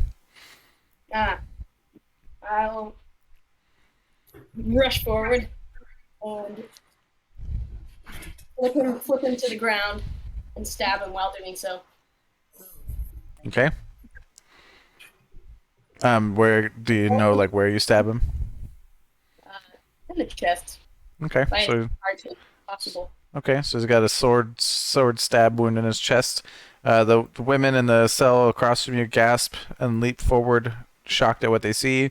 Nars runs forward, and while he's stabbed in the chest, takes what looks like some type of stone or heavy object from this pile of clothing and whacks the guard on the head. Let's see if he does one here. All right. 4 damage. Yep, and so the guard takes a big gasp of air and seems to either pass unconscious or die in front of you. Wait. Nice work, Nars. Nars is shaking with adrenaline, completely white as a sheet. I'll pat him on the back. And then make my way over to the other door and unlock it for them. Great, it's unlocked. Yeah.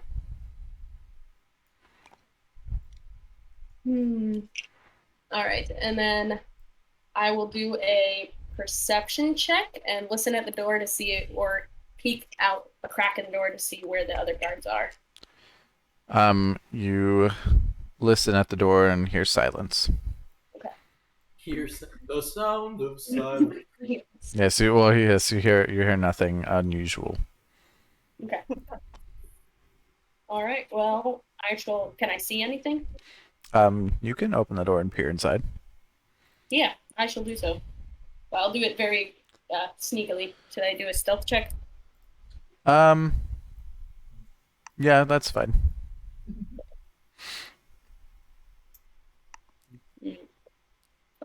Five plus 6, so I got a 11. 11.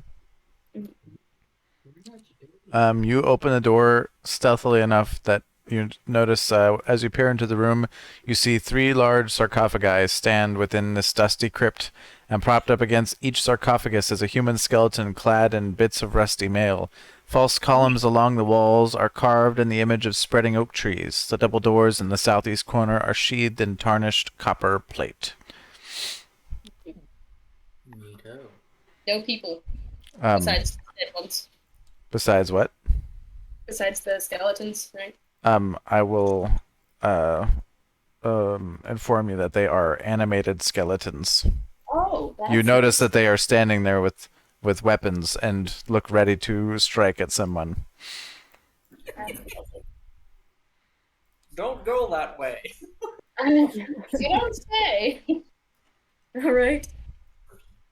Well, I mean, no, there's not any place. There's no secret passages. Could I look around the room for a secret passage? I mean, I assume it would be a map. You look around the room, you see nothing. Cool.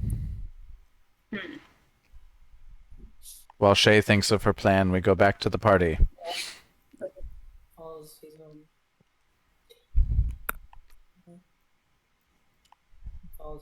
So we had Rangswarthy carrying one of the bugbears down the stairs, and Tuck and I are struggling. yeah, Tuck and you were struggling. Yes, that's what you were supposed to roll. You were supposed to roll something. Yeah, you guys were supposed to roll. Both of you roll a Desmos and d20. Ciil are being turkeys. And permission to use dexterity rather than strength because I'm a monk. Well, you're not like you're tug of warring this poor goblin named Droop. I could use. And Droop is like ah. No, I've got Tuck by the collar, not Droop. But Tuck is holding Droop. You're trying to wrestle Droop away. So you're saying you'd use like some level of like kung fu to flip him around instead of just pure strength. Exactly. Okay, sure. You do a dexterity check and Tuck you do a strength check. 13 plus dexterity, which is 16. What'd you get, baby? Plus, is it a strength check? 12. Okay. So Ciil is successful in kung fu flipping your collar backwards so that you look real fresh as you go down the stairs. Inside out. You do fall on your butt. Ciil manages to break your stance and you fall on your butt on the stairs. And Droop tumbles down the stairs, taking 1d6 damage. Jeez. It's a tall set of stone stairs. That would hurt. I know. I fell down the stairs the other day. Yeah. Well, we can throw him in now. Now we're fighting each other. Yeah. Because Tuck won't listen to him. Because Desmos won't vote on it. What's there to vote on? He's gonna die either way. Or part of a party, you idiot. Desmos stands up and dusts himself off, and then looks towards the goblin again. Desmos! Meanwhile, Rangswarthy drags this bugbear beast with him over toward the bridge, and then he proceeds to decapitate the bugbear, lights the hair on fire, and drops the head down into the chasm where this other corpse lay. That is That's awesome. Okay. Barbecue. I guess you do that, and there's now a burning head in the chasm. In the pit, and I just wanted to see if I could see anything more down in that chasm. The chasm, which is only 20 feet down, is revealed brighter, and you see the loot better, and you see the corpse better. You have dwarven sight. You can see in the dark. I know. Well, I don't know. I don't know how limited that is, but That's and then pretty I cool, also call out Nothic, fresh meat. You hear the Nothic squeal with ecstasy. As I guess, like, what are you tossing the meat in the crevasse or what? Well, I just ask him, where do you want it? He just says, "Leave, leave." I think we better trade, Rangswarthy. Trade meat for knowledge is what I say. You see the Nothic sort of climbing down golem style from the ceiling, and it cackles and it's like, smart dwarf. It asks what is. Oh, go ahead. Waywocket comes running down to meet up with Rangswarthy and says, "Remember, this Nothic promised what we desire, so let's not hold back on our desires while we give it its stuff." Rangswarthy requests the treasure at the bottom of the pit, knowledge of the passageways, this place. The Nothic says, greedy dwarf, yes. As always. It says you may choose knowledge or treasure. We I choose treasure. Going the merchant route, I like it. The Nothic cackles and says, "You have chosen," and apparently that's good enough for it. And it says, "Meat, meat." And Rangswarthy heaves the throws it across the chasm to where the. Okay, the Nothic tears into the bugbear ferociously. All right, one moment. So Ciil and Desmos are still altercating on the steps. So Apparently, yes. I was going to try and ease something like, not now. This isn't the time to squabble. all right. If that's the case, then Desmos is gonna grab the goblin by the scruff and walk him towards the chasm. You fool! He wants the bugbears. Can't you see it? I think he just likes meat in general. Why would you feed a living? Ugh.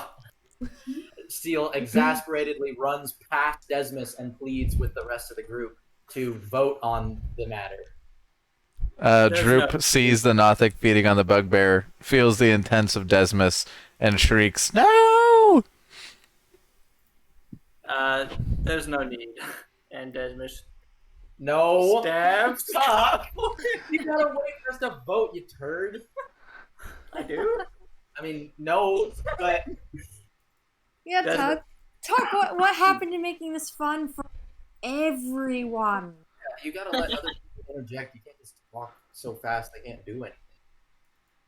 Okay. Go ahead. What do you guys think? Do we throw it in or do we spare his life? This goblin. Droop nods. Spare life, spare life. Rangswarthy suggests an epic duel of rock, paper, scissors. Oh, yeah.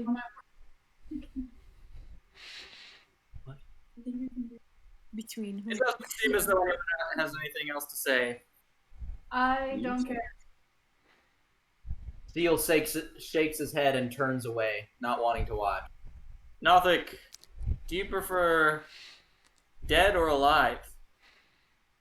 The Nothic hears you and shrieks, "Meat is meat," but only Rangswarthy, Ivetta, and Waywocket hear him.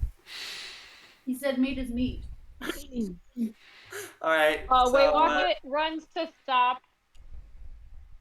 And Rangswarthy says to Desmos, "Not even finished yet. Just Wait. Oh, sorry. Yeah.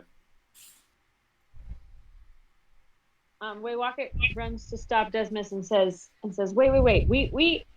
We have this meat so that we can make a trade here. So what are we asking for from this? We're asking where knowledge now? Shaye. Okay, so we're gonna get information about Shaye now. Okay. Yeah. All right. Can she even Rangswarthy- break? Can you even ask if she could give us Shaye? Well, I don't know what this thing's powers are. You have to ask the Nothic where she is. I'm asking if you think we could ask for more. Go ahead and ask. Nothic, you know we're looking for our friend. Can you bring her to us? The Nothic cackles and said, "Of course not. This is my lair, my den, my home. I would never leave, especially when I have such a delicious meal in front of me." Do you know where she is? Of course, she's in the prison. Where is the prison? You kind of get like a flurry of images of what seems like heading north and then east. Northeast. I can't believe we're communing with this monster. Why don't we strike it down while we have the chance? I mean, it's been helpful, so. It's still a monster feasting on meat. And I thought you were the pacifist here. I'm a pacifist for things that are good and true and peaceful. This thing is just a Listen, blood. we wouldn't know where Shaye is without its help. Well, I'm keeping my end of the bargain, and I kick the goblin into the pit. I kicked Desmos in after him. No. Just kidding. The goblin falls into the pit and takes 2d6 damage. Jeez, this guy's. You're the worst. Bloodied, the goblin's broken form on the rocks below. He cries out in pain, gasps with pain, and says, "No, please!" And the Nothic pounces down into the crevasse and tears him limb from limb. Well, that's the end of A our look of day. utter disgust comes over Ciil's face, and he will remember that later. And then, meanwhile, Rangswarthy retrieves another body, some more Nothic currency from the room. Ah. What else should we ask? And then Rangswarthy offers to toss even more meat down. But first, the Nothic must provide the treasure that was bargained. The Nothic cackles and says, "More meat for treasure you already own." No, and I say, no, this meat is for information on the other passages you know. The Nothic cackles and says that it's content, and everyone with a telepathic connection feels a sense of overwhelming joy as it leaps up into the ceiling and disappears. And it didn't give me the treasure. I did. You go down and get it. I You think it's gonna bring it to you on a silver platter? When I'll They tie gave you my the rope. treasure. I'll tie my rope to this pillar. I'll get down to grab the treasure. As you enter the crevasse, you feel unnaturally cold. The area seems to emanate with a deathly aura. And then you are grabbing the treasure, right? Yeah. So as you enter the crevasse, you see the treasure chest in all of its glory. It contains 160 silver, 120 gold, Whoa! Crap nuggets. 5 malachite gems, 2 potions of healing, Ooh, whoa. a spell scroll of augury, I'll take that from you. and then a +1 longsword in a silver chased scabbard. The sword is inscribed with the name Talon on its hilt and is worked into the shape of a bird of prey with outspread wings. Wait, what is it? A sword?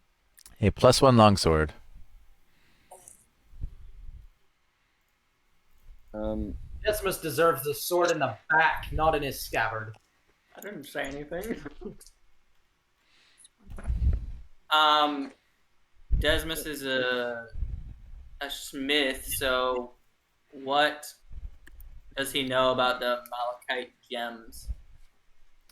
That they are at least valuable. Okay. Is there any information we can get from this spell scroll? Well, it is a spell scroll of augury, which is a spell.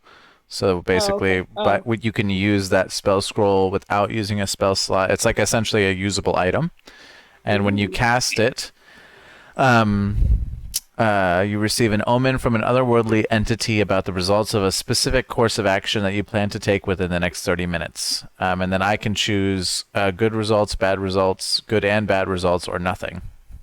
Okay. Wow, that's cool. That is very And it's cool. not, Elias, it's not just a one-time thing. It's like you learn the spell. So if the wizard were to like copy the spell into her book, she would learn it. Okay. But like you don't like just like it's not as though you just keep the spells permanent. Yeah. So, and that's kind of like what I was talking about setting aside like a block of time where like Blue could do something like that. Yeah. No, we talked about definitely we doing need to do that. Yeah. Rangswarthy climbs back out of the pit. All right. So, I would say in this scenario, our first priority is finding Shaye. Did he show you where she was? He said northeast. Northeast. Maybe if we proceed to the end of this hallway area and go east, cross this other bridge, and then go east, we have a chance of finding it.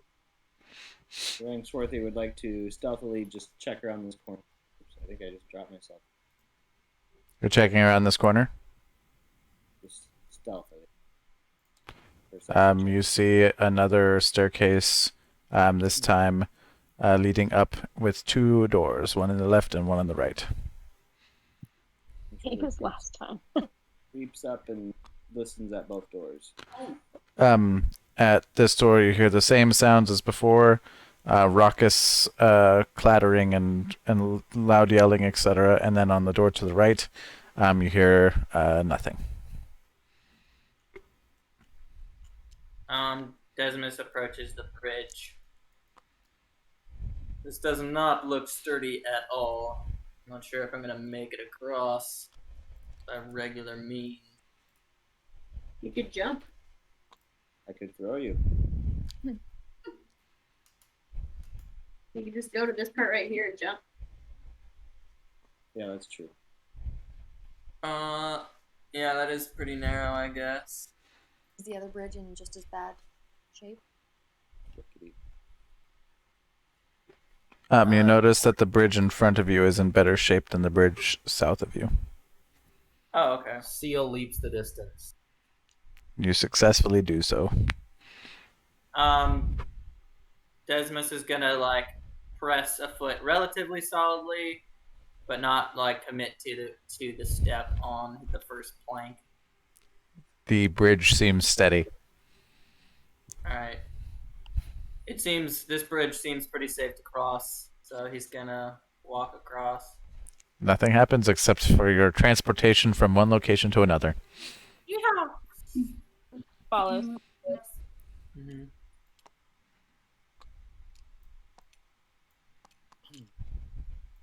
Ciil will progress. Rangswarthy wants to see if his key will lock these doors. It does lock the doors. So they're barricaded in there. I don't want. Oh yeah, you left your. It's safe to cross, Rangswarthy. All right. I don't want to go get it. Okay. Rangswarthy. You hear a loud shout. Hey, what are you doing here?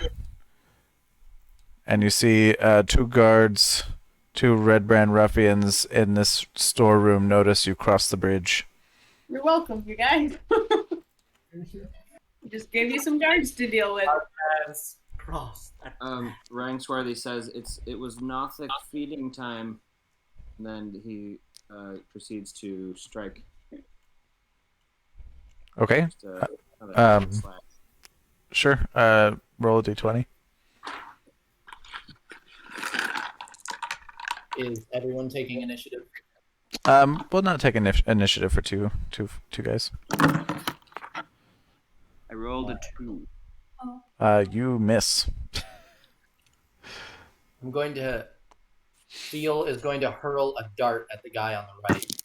Okay. Roll a d20. It is a 16. That's a hit. You would add your dexterity, but that's a hit. So what is the dart damage? It doesn't say on here. Do you know what it is? Yeah, sure. 1 second.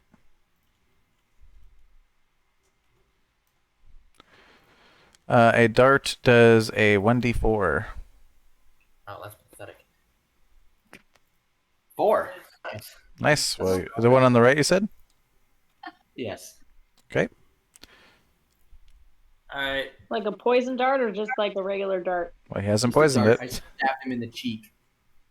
The flesh tears away from his face, and he reaches down and grabs what's left of his jaw. Oof. Desmos growls and sprints toward this red brand, then strikes at him with his long sword.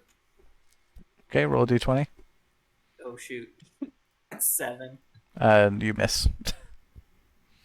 You swing your sword into the barrels next to the ruffian, and they shatter into an explosion of splinters.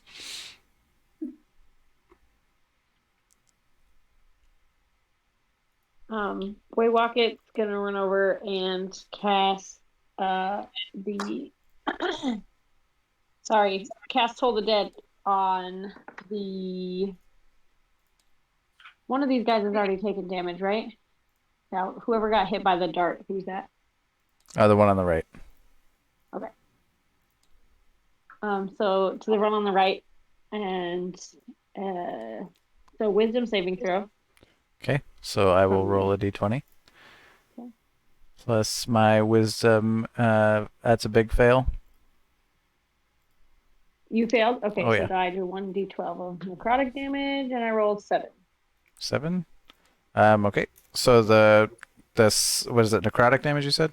Yes. The ruffian falls to his knees, shrieking in agony, and is bloodied. Runewood suggests maybe getting some information out of the one who's bloodied if he can be restrained. Okay. Can one of you restrain him? Ivetta is going to her bow and shoot the one on the left. Okay. Roll a d20.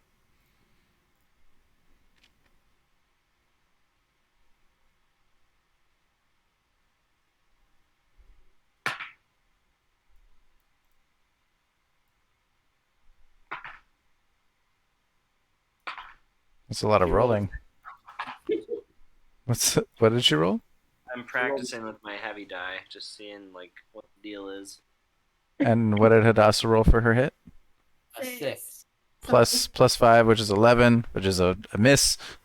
So the arrow twang and then clatters into the wall behind the ruffian. Okay, the ruffians are going to strike now. Rangswarthy and Desmos both see the ruffian wind up. And both of them swing and miss as they are staggered by the onslaught and the ferocious attacking. There was not even time for conversation. They thought maybe you weren't even bad guys. They didn't even expect to be assaulted so quickly. And you guys, back to you. All right, Ciil will. Well, Rangsworthy, do you want to go first? Hang on, Matt's just getting back. Yep, I will try to just the other rough still. Don't we have to the other guy? Oh. Who's leading me? So I will attempt to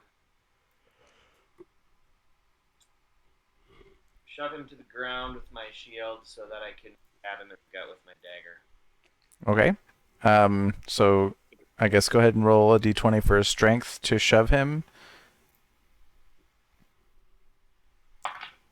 It is a 15 plus what? My strength modifier of 3? What did you say the number was? I'm having a hard time hearing you. The base number was 14, and then my strength modifier is 3. Great. So you knock him to the ground. So we'll say he's prone. And then I will try to stab him in the gut. Okay, go for it.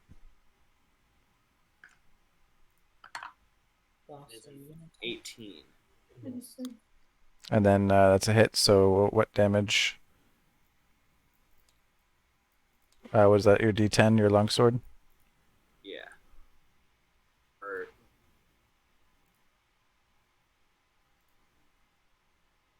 does that work? What'd you roll? Let me see.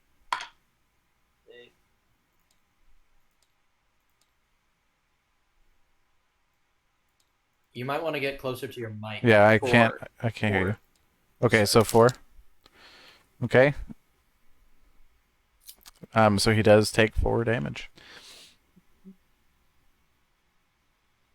Ciil will sprint forward and do a axe kick to the prone man's face. Is this guy prone? Yeah. What kick? An axe kick. It's a downward kick using the heel of your foot. Okay. Drop kick. Roll 2d20, and then the higher number is the one you take. First one is 14, the second is 5. So we'll go with 14. And that's 14 plus, Plus D6, right? well, 14 plus 5 for an unarmed attack. Yep. Oh. And then so you definitely hit, and then it's 1d6 damage. 3. Okay, so 3 damage. Keep going. Do we want to listen to Runewood and see if one of us can, hold one of them down so we can get some information? Yes. I think that's Someone nice. strong should do that. Yes, not me. Right. Have we even finished? Are one of them even dead yet? No. Right. We should wait until dead. Oh, kill one of them first? Okay. Yes. Okay. So the other one doesn't have any will left in him. Waywocket, yeah. Ivetta, and Runewood have yet to attack this round. I'll attempt to shoot them again. Which one are you shooting? Yeah, the one on the left. Okay. He is prone, so you would be shooting at disadvantage. You could rush forward and longsword him. You'd have the same advantage. You do. It is a D4 though. Oh no, that's a dagger. Yeah, I don't have one. Yeah, that's pretty lame. Well, if I move down below turret, then I could get them. You could always shoot the guy on the right who is bloodied and not prone. Oh yeah, Yeah. shoot him, kill him. We'll leave the other. Yeah, just keep the guy that's prone alive. Oh. Yes. All right, I will do that. Okay, go ahead and roll a d20. Can't see them. Yeah, this is 1. 6 again. Oh no. Plus 5, 11. Yeah, so I'm sorry, that's a miss. I'll give up. Veta is off her game today. Yep. It's because she was pointing her bow the wrong direction.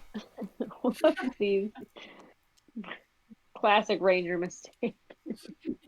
Yep. Waywocket and Runewood have yet to do something this round as well. I guess Runewood will. I think I last had him armed with a mace. So does that still apply? It does. Okay. Well, then Runewood will rush forward to the one who's bloodied and strike with the mace. Okay. Roll a d20. Okay. 17. Nice. And then damage 1d6.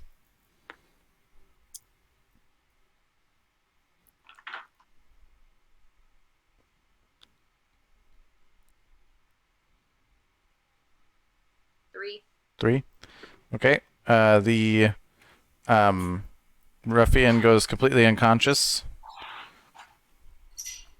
as you strike him with your mace and falls to the ground, prone. Dead or prone? Because the wait. So the mace I have +2 for attack bonus. So does that mean that it was a 5? Were you taking that into? No, so the attack bonus is added to your d20 to hit. So you rolled a 17, it would have been 19. Oh, I see. Yep. Okay. So the one on the right is unconscious and prone. Waywocket's gonna try to finish off that one by throwing a firebolt. Okay, he is prone, so I believe it's at disadvantage. So you roll twice and take the lower number. What am I rolling for this one? D20 to hit. Okay. D20. Okay. 12 and 3. Okay, you take 3, and the fireball hits the barrels behind the red brand ruffian and bursts them into flames. Good. Sorry, y'all. All right. Well, let's find information elsewhere. Runewood would like to loot the bodies. What? The one is not dead. They're just prone, but one's they're unconscious. just So prone? maybe we can talk to the guy who's nice fire. Maybe we can just talk to the guy who's not unconscious, the prone one that's not unconscious. Oh, okay. So he's on fire, but he's still Oh, good. fire's behind him, I think. Oh, He's okay. Yep, definitely. the I red did brand not hit him. I ruffian rolled uses 3. his movement to be not prone anymore and swings his sword at Ciil, the guy who kicked him in the brain with his heel. And it is a hit. And he is going to Ciil's getting his butt whooped. Nice. I like those effects. and Ciil is going to take 3 damage. Ciil's just getting beat. Yeah, he is. Poor guy. Okay. Desmos is gonna step over and strike with his long sword. Okay. Roll d20 to hit. 8 plus 5. That is a miss. Ciil will retaliate with a forebear's fist. Okay. And it will be I want to grab him by the collar and do a hand sword strike to his neck. Okay. And how does Forebear's Fist hit? Is it me doing a saving throw? Dexterity. Okay. I do not. You successfully strike me. Roll for damage. D8 it is. Rolls a 1. Rolls a 1. Rolls a 1. Rolls a 1. 5. Nice. You do what you described, and the bloodied ruffian is grasping his neck, gurgling. He's not dead? Nope. Gee. Yikes. Runewood shouts, someone grapple him. Alright. It's on him like a beached whale.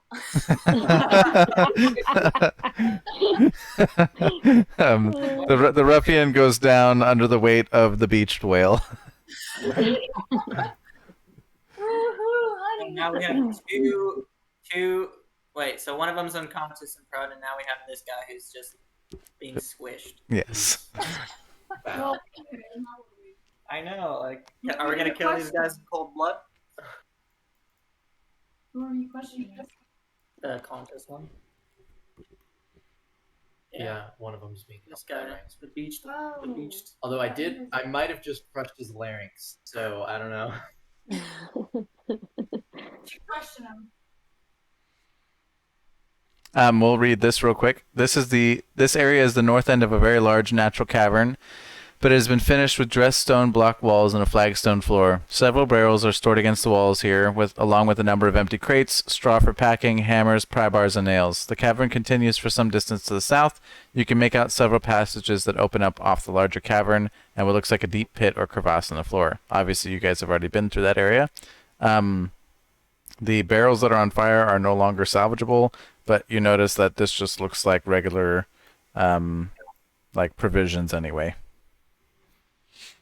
Alright, Desmos is gonna resupply all the meals that he lost. You do that. Are you like leaving this red brand ruffian unbeached? Well, I couldn't see him. I thought maybe he died and melted. No, I just flipped him over, but you can do this if you want. When I flip them over, can you not see their bases? I could see the face. I just thought that meant he died. Oh no, I flipped him over to show that he was being grappled. He wailed. Yes. Good.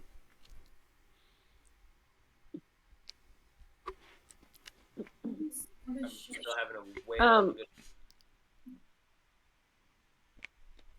Waywocket walks over to the guy that Runesworthy is sitting on and proceeds to ask, we're looking for a half-elf that was taken captive, possibly, or hiding in one of these areas. Do you happen to know anything about that? Gurgling, and you can tell unable to breathe, panically kind of points in the direction east. and then falls unconscious. Desmos looks that way and walks to this square. Ivetta, Elias, since they're all really close to me, should I just start playing with them If you'd like to, yeah, that's fine. separate? No, that's fine. Ciil crouches down by the man, and whispers a prayer over him, and then covers his nose and mouth. Okay. Suffering. He suffocates and dies. Gosh. Because I said pray first, Tuckerman. Can I roll a perception check? That makes it all. Yes, go ahead. 14 plus. You notice a false wall. Sweet. Plus 2, so 16. Everyone, there's a false wall back here. We'll kick it down then.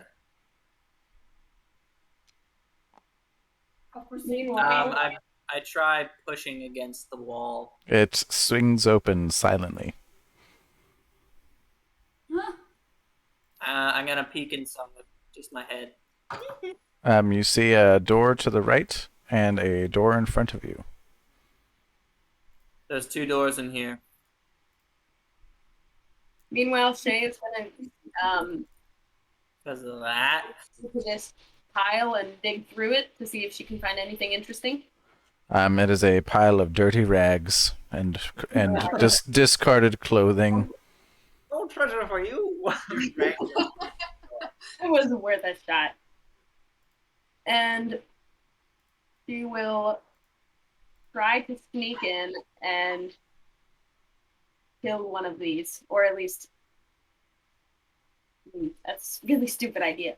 Yes, it is. Yeah. However, from your time saving this family, at least temporarily, oh, whoops. I just deleted them. Let me just... I pushed them away with magic. One second. So I killed them all. What? I did not mean to do that. Give me 1 second here. So this is those people, okay? Myrna, the mother of the 2 children, thanks you for saving her family. As she has nothing on her to offer as a reward. However, she tells you about a valuable heirloom that she had as a young girl when she had to flee from the town of Thunder Tree when Overdead ran them out of town. She left this heirloom in the alchemy shop that her father ran. It was a priceless emerald necklace hidden in a section of storage shelves. She's never dared return and retrieve it, but she imagines that its secret place was good enough to prevent it from being looted in the time that she's been gone. And that knowledge is what she gives to you as a reward for freeing her from the cells that she was imprisoned in with her children. There you go. You wrote that down because we didn't hear it. Yeah, can you say that again, just so that I get the details? Yep. She grew up in a town, Thunder Tree. The undead drove her family out of the town. She is offering you the knowledge of the whereabouts of a priceless heirloom hidden in the storage shelves of her father's alchemy shop, which she imagines was a good enough hiding spot that no one should have found it in the time that she's been gone. Okay. I thank her profusely, and then I'm going to, since I don't know that they're right here, I will, Shaye enters this and tests the wall to see how thick or thin it is, to see if she can somehow break through it. The wall is thick, and you find no secret passage. Yay.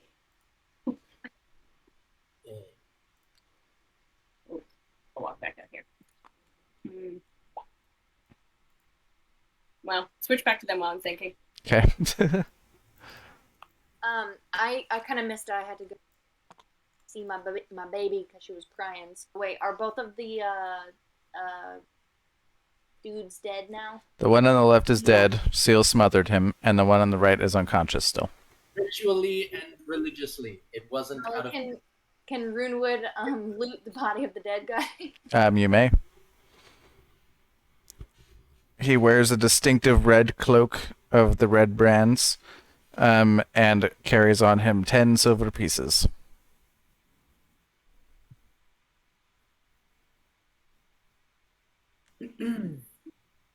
Okay. Desmos is gonna walk forward and test this door out.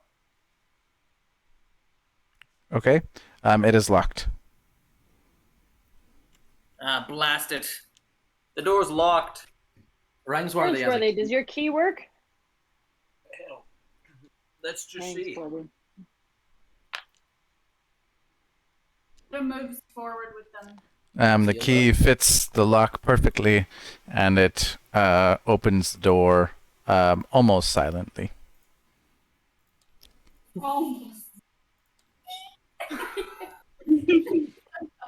Racks of weapons line the wall of this chamber, including spears, swords, crossbows, and bolts. A dozen dirty red cloaks hang from hooks by the door. I'm going to take that Rangswarthy. dagger that I can see right next Let to us disguise ourselves, Rangswarthy says as he grabs a red cloak and then also I- grabs a crossbow. I agree. Everyone, over here. He calls through the door.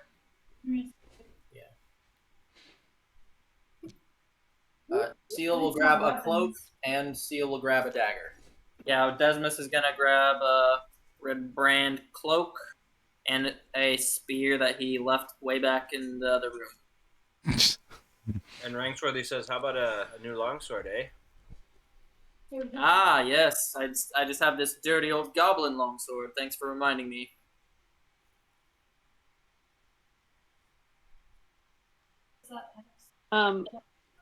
Did you give him the Waywocket Talon also- longsword, or just one from the shelf? Just one from the shelf. I'll take the axe. Elias, is there? I have like a light crossbow. Can I handle anything heavier? You are proficient in simple weapons. So if it's a simple weapon, you can handle it. Is a double-bladed simple weapon? Is a double-bladed what? Axe. Let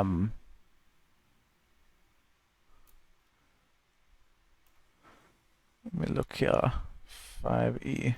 I imagine probably not. Okay. But I mean, you don't have to be proficient in it to use it. You'll just every time you use it. Well, so the you can use it without proficiency. Let me look up what that is. There's like a negative. So when you're using a weapon you're not proficient in, you take a -4 penalty on attack rolls. So if you roll a 15 to hit, it'll be an 11.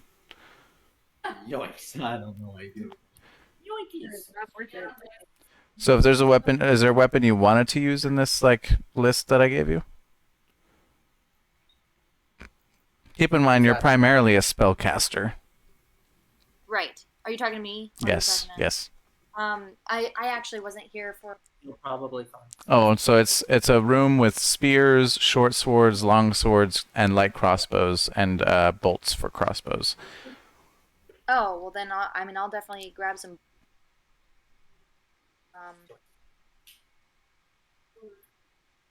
And let's see.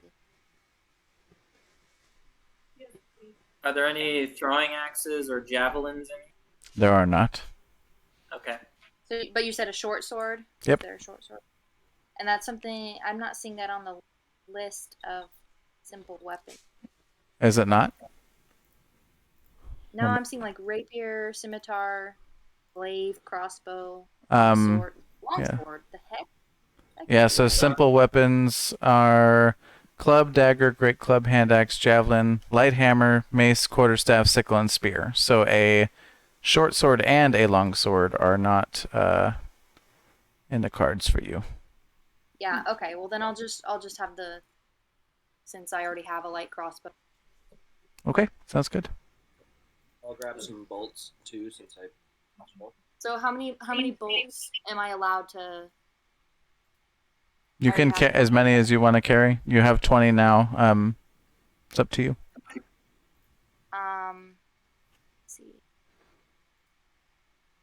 Could I increase that to 40, or would that Sure. be too much? No, you can increase that to 40. Are there any special carrying cases for bolts? They do have a type of quiver, yes. And it is included in these bolts. They all come in quivers. Okay, great. So you just have like 6 quivers hung over your shoulders. Yeah, I was gonna say eventually it gets ridiculous, but I would say 2 quivers is not too much considering you're a spellcaster. So like you got like your holy Right. item and then 2 quivers, whatever. You're like right now I'm envisioning like a vampire hunter. Right. You've got like 2 side like revolver quivers of bolts and a big crossbow no. on your back, and you're just like Exactly. Yeah, I don't want to go overboard, but I do think that, yeah, like 2 quivers full sounds pretty good to me. If I'm proficient in a weapon, is it +5 damage? Not damage, but if you're proficient in a weapon, you gain the proficiency bonus for that weapon. Yes. So what's a proficiency bonus for for what? a dagger? Well, so it's per character. So like you would gain +2 proficiency bonus, and then the weapons modifier from your character sheet. So like a dagger is a weapon that has finesse, so you could use dexterity. So you would use your dexterity, which is +3, and your proficiency bonus, since you're proficient in them, +2, so a total of 5. Does that make sense? Oh yeah, so you would add your dexterity or strength, right? Depending Yeah, on based on the weapon's like special abilities. Because a dagger has finesse, he can use dexterity. Otherwise, he would have had to use strength. So the base proficiency bonus for that is 2, but then you add your strength or dexterity modifier. Depending on the weapon, yes. Gotcha. Thank you. Yep. So are you taking a dagger? Yes, I am. Okay. Alright. Grab any crafting equipment if there is any. Ivetta's gonna grab a sword. Just water. Okay. Ivetta's grabbing a sword. Ivetta's grabbing a sword. A short sword. A short sword, and let's see here. So you're replacing your dagger with a short sword, or you're just adding it to your list of things? Dave, are you getting dagger or just adding this sword? I'm just gonna. You're just adding it. Okay, that's perfectly acceptable. Okay. What's So Desmos is gonna look around and he's gonna throw the red brand cloak on himself. I would suggest everyone else cloak up if you haven't already. Yes. Waywocket Runewood. cloaks up. Yeah, Runewood does as well. Is anyone deciding not to wear a cloak? Nobody. Okay. cloak Does fit on? a short sword have finesse as well as a dagger? I don't believe so, but let me look. Short sword does have finesse, yes. So yeah, you do. Oh. Alright, sorry about that. Okay. No, you're fine. Yep, a short sword has finesse, which means you can use dexterity when wielding it. Alright, what's the party doing next? Rangswarthy wants to cautiously check the next door to see if his key will open it. The door is unlocked. And wants to just peek inside very carefully. You peek inside and see 4 animated skeletons just milling about their sarcophagi. They're animated? They are. It's gross. And then Rangswarthy closes the door. And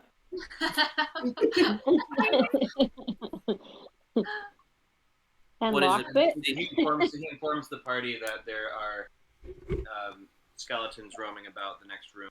Runewood asks how many. About 4.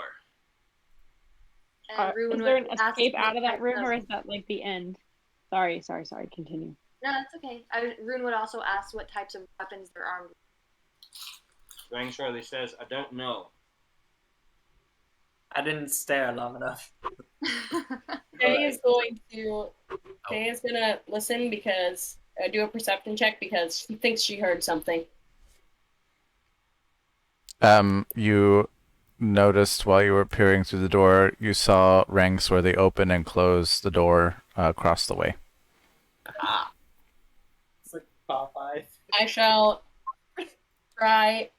I'm gonna roll a stealth check, and I'm gonna try to sneak through. I'm gonna tell the villagers to stay there, and I'll be right back. And I'm gonna try to sneak through and enter that door that Rangsworthy just popped his head through. Okay, I just rolled an 11 plus the 6. Meanwhile, Rangsworthy tells the others to assemble. The skeletons don't notice you as you open the door and creep over to the other door. Okay. And creep through that door. Or do I have to roll another? No, you can creep through that door. You are reunited with the party. Congratulations. With great surprise, Desmos is gonna swing his sword and barely miss and chop into the door. Oh my god. The door thuds loudly. Dexterously. You hear a skeletony, bony clattering as the door thuds loudly. I'm Shaye. desperate. Shaye, Hey guys. how did you get over here? How did you get You guys are captured? too quiet. You're not as sneaky as me. Runewood asks Shaye what types of weapons the skeletons are armed with, and also says, "Good to see you." Good to see you too, Runewood. It's good to see you all again. You almost gave me a heart attack. That wouldn't be too unfortunate, Shaye says. And then answers the question. There's an archer, 2 spear skeletons, and 1 sword skeleton, or whatever that is. Cleaver? What is a cleaver?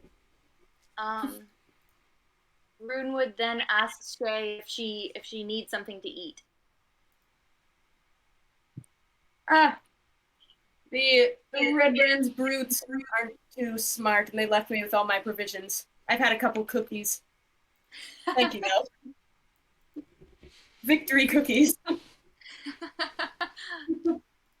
And Shaye fills them in with what happened in the meantime, or while they were separated. Ciil pushes past Rangsworthy and Desmos and exclaims that, well, we need to rescue them then. We can't leave them there to die. Well, let's see here. If we're all wearing the Red Brand disguise, perhaps these skeletons are subject to the Red Brands in some way. A good Well, thought. clearly they are, because they let the Red Brands pass from the prison to where you guys met them.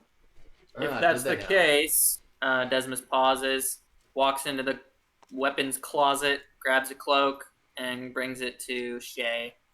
I would throw this on. Very smart. Thank you, Desmos. I was gonna wonder if that was remembered or not. I don't have 2 brain cells for nothing.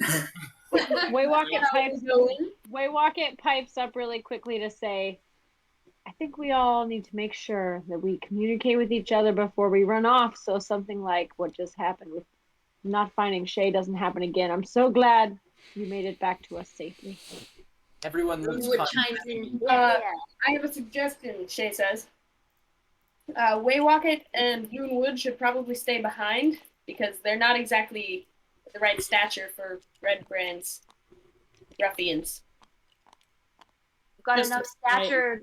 And then Runewood says to you, "We've got enough stature to reprimand you when you do something stupid, though." Got him. Nice. Rangsworthy, Runewood asks- and Waywocket have a secret handshake, and they do their secret hand.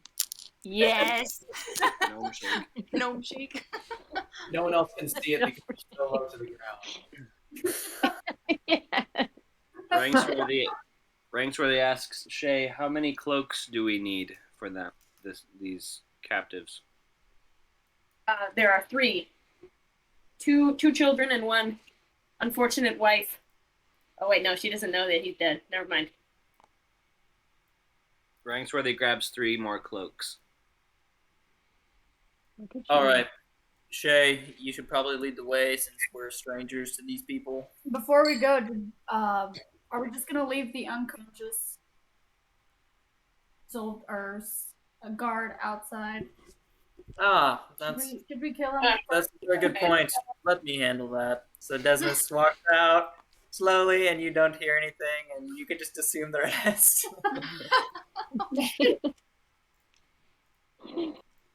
Oh my word. Runewood then goes out and loots the body. Wow. 6 silver pieces. Opportunist. Shall we proceed? All right, Oh, lead the way, Shaye. wait. Hold on. Jay turns to Desmos. What do you know of these skeleton creatures? You know anything useful that might help us to defeat them? I know that me and my companion Rangswarthy here can strike them down pretty easily. They're undead. Elias, I'd like to do what would that be, a wisdom check? For Knowledge what? check? To see if I know things of skeletons. Sure. Go ahead. D20 What? for D20 for knowledge. Can anybody just roll that anytime? Yeah. Oh. Oh, cool. I thought they had like special knowledge from. So you're doing a we'll say like a history, or we'll do an insight check, I guess. Yeah. So with the insight, it's 12. 12. Yeah, sure. You know skeletons are vulnerable to bludgeoning damage and immune to poison. Ooh, bludgeoning damage. When you guys get a sec, could you reinvite computer? Sorry. Oh yeah, no worries. I know they're susceptible to fists, Ciil says, holding his fist up. Let's go take them out now. Well, we should probably get these civilians to safety first. Shaye turns Do we around. have I to don't sneak know if that's through? gonna happen. There are some people, she glances not so subtly at Ciil, who can't be so quiet. I can be quiet when I mean to, girl. Runewood would like to tell the party he wants to test out to see if the cloaks would work as a disguise or not. By all means, go ahead. Well, I mean, like, are we all moving forward, or is it or do you want me to just test it out with my? Go ahead and test it out. Shorty. Okay. All right, then Runewood Be the will. fish bait. Are you sure? Well, it doesn't really make sense for somebody who's super short to test it out. Well, does anyone else want to? If But not, it's- then I will. I'm just curious because he Still- likes a good mystery. Still If Ryan's one one. does, then I'll go. Let Runewood go. Why not? Okay. Alrighty, Runewood tiny, it's like a will arm kid. himself with his That's mace. Since the mace would count as bludgeoning, right? You know. Yes. Okay. He arms himself with his mace and cautiously proceeds into the room, in the sight of the skeleton.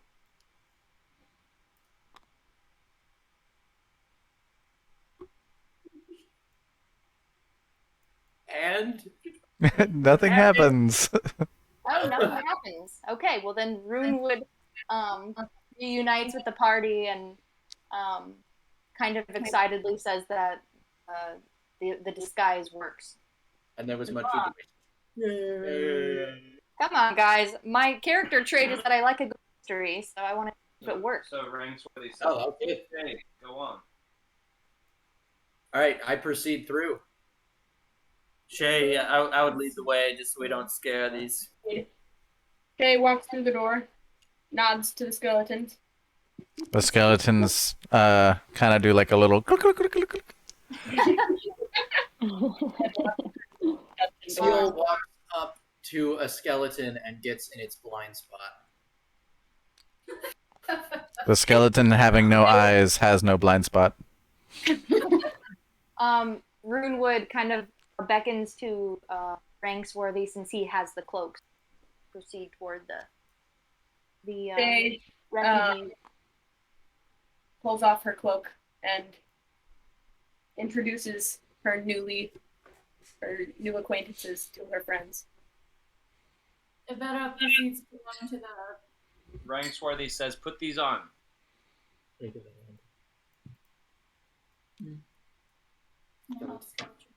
The three individuals put the cloaks on and thank the party for the thoughtfulness to help them escape. And then Rangswarthy says, "We can take you to the escape tunnel. Let you go. We will continue raiding hideout." Don't let Desmos touch you. Shaye asks one last thing before they head out. Say, have there been any other prisoners this way over the past month or two? How long have you been in? Myrna gestures to the pile of clothes on the floor and says, "Not many of them last. They take them out of here and we don't see them return." Probably get eaten. Were there any She sobs that they took, she goes, "They took my husband last. Have you seen him?" Ooh. Ooh. Waywocket walks over and gently puts her hand on her shoulder and says,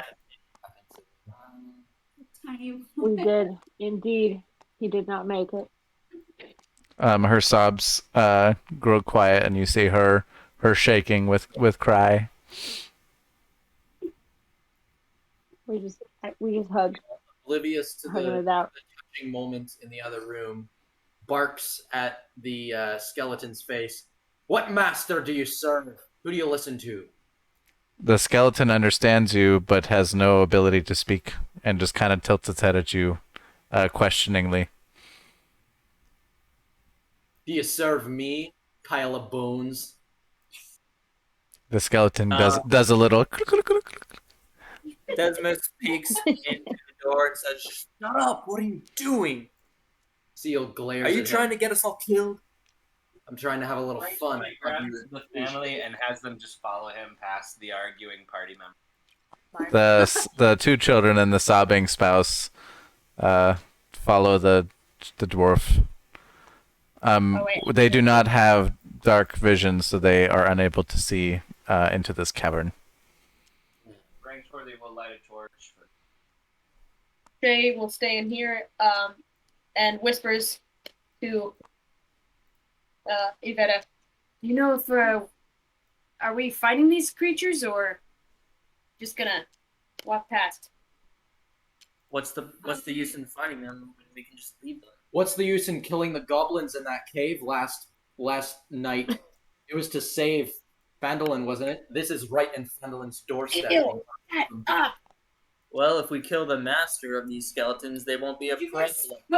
I am the master of the skeletons. Okay. Didn't you hear his clickety click? Shaye starts ignoring them and walking towards some interesting doors she's noticed. The doors are unlocked. Hey guys! Shaye has learned her lesson from last time and actually informs her teammates. What is it? Wait, shouldn't we get these civilians to safety first? Rangswarthy says yes. Isn't Rank hear that? Oh wait, no, he shouldn't split up. Yeah, we should Rangswarthy all- says there's a Nothic in this cavern. It'd be best if we escorted them fully. If to that where they- goes with Rangs. Yeah, Desmos follows. We can come back. Yeah, can we do? Some the soldier bodies or whatever. The red brand bodies. Yes. We'll Is just there remember anyone that. that's deciding to not come back? Ciil glares at the I'm coming back. and pokes it in its lack of nose. The skeleton tips its head again. So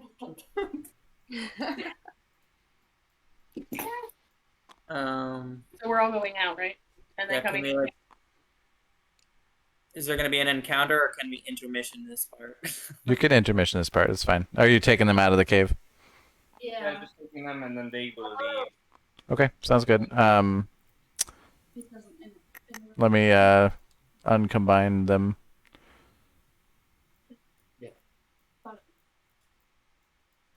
How do I? Yeah, he doesn't. He said he was satisfied, so I don't think any of the bodies. Just in case. But it was a good. Something very bizarre is happening to these models. They're being hacked. Like I can't select any of them. So we'll just leave those there, and I will spawn you in a new Rangswarthy. You can't touch the models? No, it's not letting me. It's not letting me select them. Oh, that's weird. 'Tis no thing but a chicken wing. Ta-da! Meow. Another Rangswarthy exists, and he's a giant. There you go. So you escorted them out, and are now free to do the next thing that you are hoping to do. There's a Ciil suggests that we go to the other entrance that no one checked out, to the east, southeast. This entrance? No, southeast, further there. Oh. What about the skeleton room?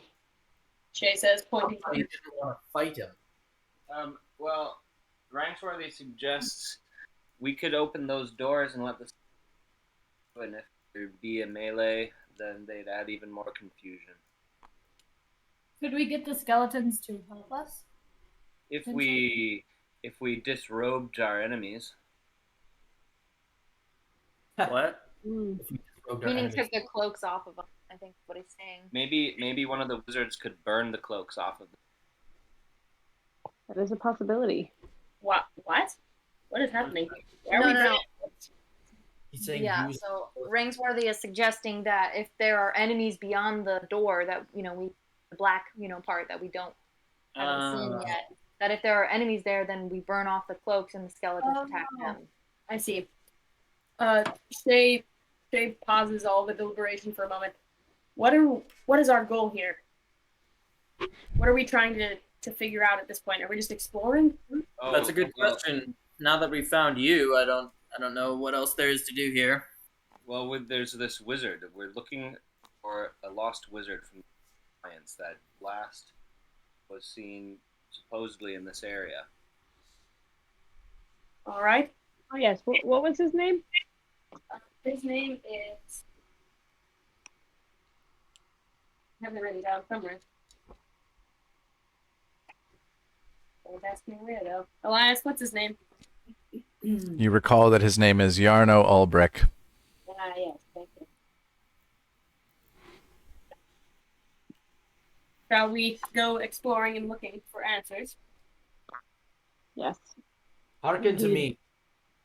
I apologize for being a stick in the mud, but we cannot allow these skeletons to live. They are an abomination to their past lives. You shan't resurrect a corpse and have it fight for you, or let it.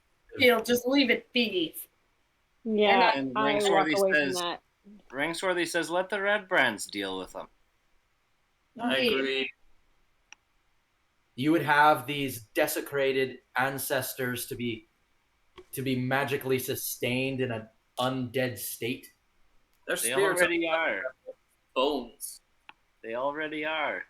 Their spirits cry out in anguish as their bodies are held in torment. Ciil stays quiet after that, having said his piece, but he is unsatisfied with the party's decision.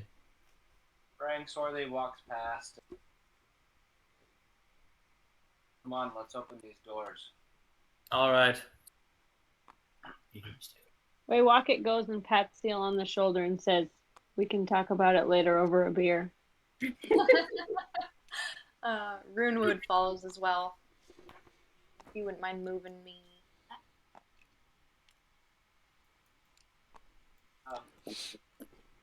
Anyone feeling especially stealthy opening doors? I feel especially stealthy. Shall I roll a stealth check? Have at it, and wizards, prepare ye fire. Oh, yes. Wait, Oh, so we decided we are going to burn off the cloaks so that we can take on I the am skeleton, not or use the skeleton? particularly. What'd you One roll? plus my strength. Okay, so you kick the doors open Oh, to an empty hallway. Look at that. stealthy. Perception check on this empty hallway for ambushes. Roll a d20 and add your perception. Shaye looks at Ciil, What's that? hoping that. I said Shaye looks at Ciil, hoping he didn't notice. Notice So I what? rolled. Perception is intelligence. Yes. Wisdom. Oh, I I rolled a 12. 2. Matt, you rolled a 12. Yeah. You do not perceive anything unusual about this hallway. And Desmos rolled 18 plus 2, so 20. Desmos, you notice that about halfway down the hall, there seems to be some type of false floor. Hold on just a minute. There seems to be something strange with the floor midway down the hall. Okay, let's. Rangswarthy says, let's guide these skeletons straight toward. Well, since Ciil's so fascinated by these skeletons, maybe he can convince them to follow us. I will not be dealing with these poor souls trapped in these bones. Rangswarthy grabs the hands of two of the. You're grabbing the hands of two of the skeletons and what? Having them walk with me down the hall, and I'm gonna push them in the hole. Okay. And then Rangswarthy says, "Come on, Desmos." All right, so Desmos will lead and point to where the false floor starts. It's right here. Right. And then It's the false floor is actually where you guys are standing, so it would be like Oh. this next square. So then Rangswarthy says, "You take one, I'll take the other. Let's just push them on ahead of us." All right. Are these things intelligent? They take orders. Okay. We're just So- pushing They're them on they're ahead. confused about the situation, but they're being pushed forward, and the trapdoor opens up below them. They fall 20 feet to the bottom of the floor, and each take bludgeoning damage from the impact. They kind of dazed. They look up confused, and feel like probably you're some sort of threat, and both start to like wiggle all their bones, and the other skeletons in the room behind you guys turn, facing the new threat. Genius. Ciil cries out with a loud cry and swings his quarterstaff at the one closest to him. Okay. Go ahead and we'll do no initiative again for this one. Okay, guys. So you do that. Roll a d20 for hit. I got a 1. You rolled a critical failure. You actually rolled a 1. I did roll a 1. Okay. As you swing, were you swinging your quarterstaff? Yes. As you swing your quarterstaff, it impacts the ground and breaks them completely in half. Oh, nice. So, in other words, remove the quarterstaff from your inventory. Yes, exactly. Nunchucks! You now have 2 short pieces of wood. You know, Very kindling. I cast them aside with some emotion I can't think of right now. Okay, sounds good. Who's going next? Did you have us roll initiative or no? I'm not going to just for this combat. It seems like I'm not going to worry about it. It's just the 2 skeletons, as the other 2 are stuck in the bottom of a 20-foot pit. Yep. They push 2 skeletons and they call the skeletons to. So what are these guys sensitive to again? It's bludgeoning damage, and they're immune to poison. Yes, correct. Anything blunt. The skeleton cleaver takes this deliberation time that you all are taking and swings at Ciil. He does what at me? He swings a sword at you. Oh no. And happens to miss. where your he like just swings at you, and I guess when you broke your quarterstaff, you must have stepped back a step or two, and he did not see the reach. The other skeleton takes his short bow and aims it at Ivetta. What's your armor class? Oh, it doesn't matter. He hits you. Dang it. Yep, sorry. And for the short bow, it is going to be 1d6 plus 2. And does 6 damage to Ivetta.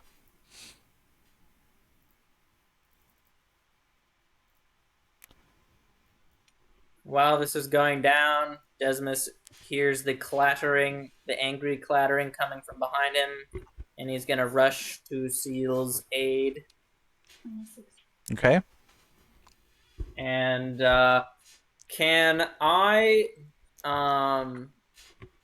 do an improvised weapon? But so in history, when like knights would fight with their hilts as like A bashing tool.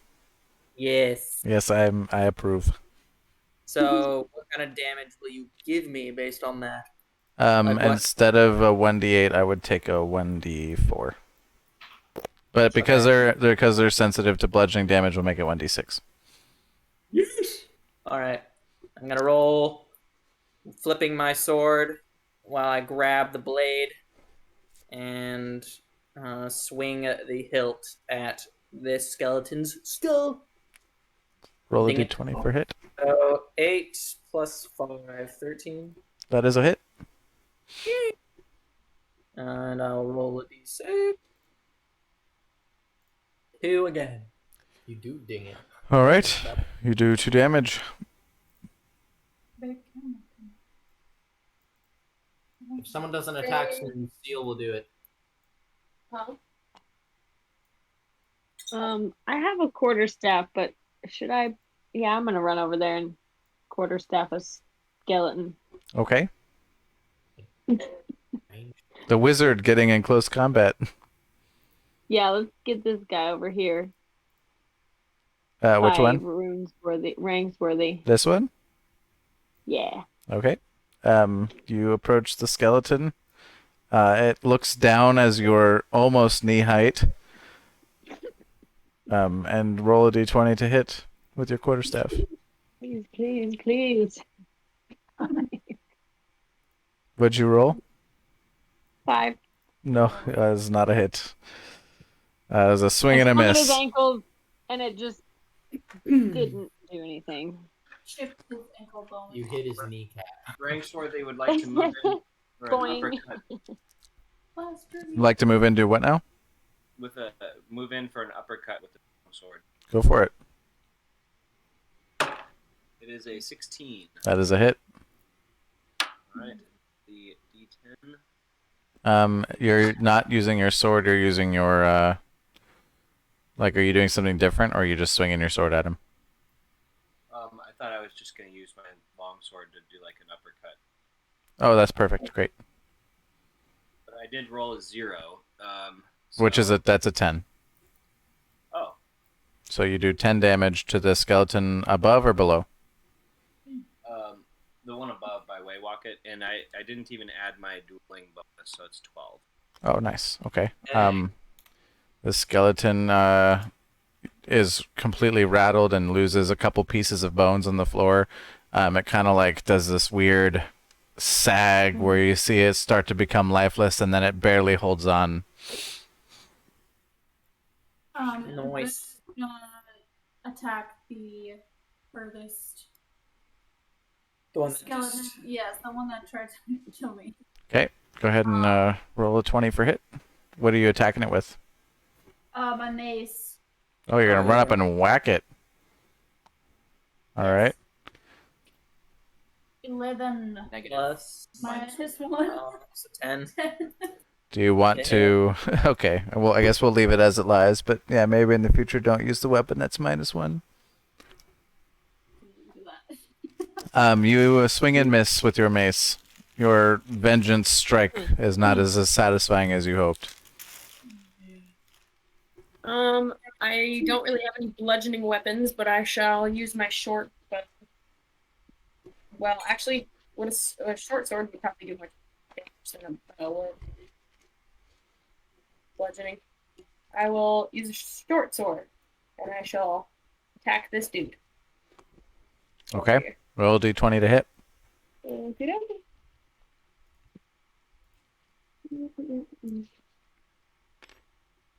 Got a 9. And then, do I hit? That's or no? +5 though, because you have +5 on your short sword. Remember that you always add that attack bonus.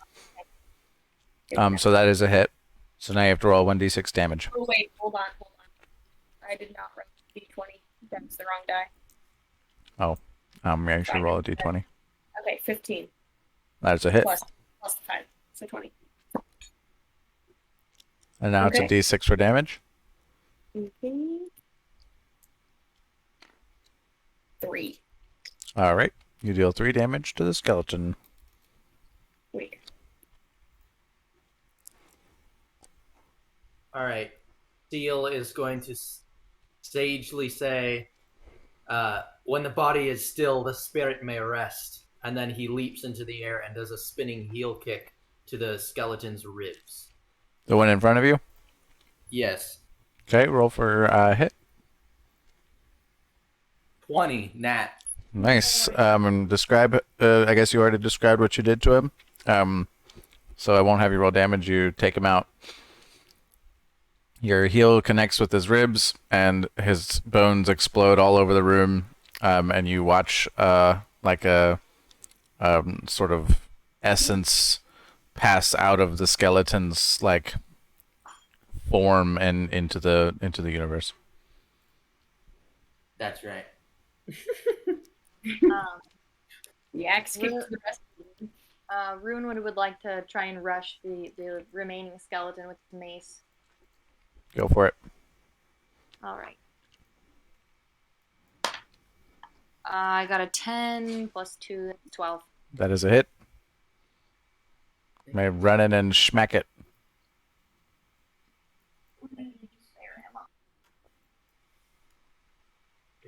They're on top of the coffins right now. Oh, nice. I'm a different color. Much more seeable. Yes, I changed it because I was having a really hard time keeping track of you. Yeah. What'd you roll for damage? For damage? Yep. Oh, I didn't roll damage yet. Is that a... Let's see. That would be a d6. Okay. I just rolled 2. That is a kill, so describe how you slaughter this thing. Well, I guess Runewood kind of, since he's so short, he kind of goes from the crotch upward, like an uppercut. Oh, nice. Well, crotch upward, you swing your mace into his groin, and he explodes up in a fountain of bones, and again, you watch the skeletal essence leave the body. The pelvis goes flying. I shall take a peek inside one of these coffins. You see a platinum signet ring. Ooh. And I shall have that. Runewood likes to open the next coffin. You see another platinum signet ring. Rangswarthy opens the coffin in front of him. And you see a platinum signet ring. Okay, I want to like thoroughly investigate this coffin to see if there's anything interesting other than the platinum signet ring. You are intrigued as you find lots of bones. Intriguing. Ciil cringes at this grave robbery but says nothing. Rangswarthy does a perception check on the signet ring. See if he can see anything. You notice that it is made out of platinum and probably valuable. Runewood grins cheekily at Ciil and bags the ring.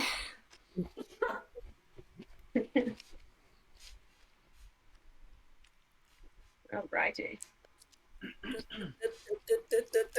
Have we looted all the coffins? Yep. Yeah. Okay. Nice work, everyone. And is the false door leapable? It is leapable, and there's ledges on either side for you to cross. And the skeletons are at the bottom clattering away, unable to climb the sides. Any false? I need to go to bed soon-ish, just because I have an early morning. But Okay. Yes. we going. I'm just letting you know. We can definitely pause here. We're like 75% done with this dungeon. Cool. I'm fine with going on a little bit longer, but I'm just letting you know. Okay, Whatever we can probably do like this next section and then call it quits. Okay. Yeah. Perception check around the corner. You notice this wall here is false.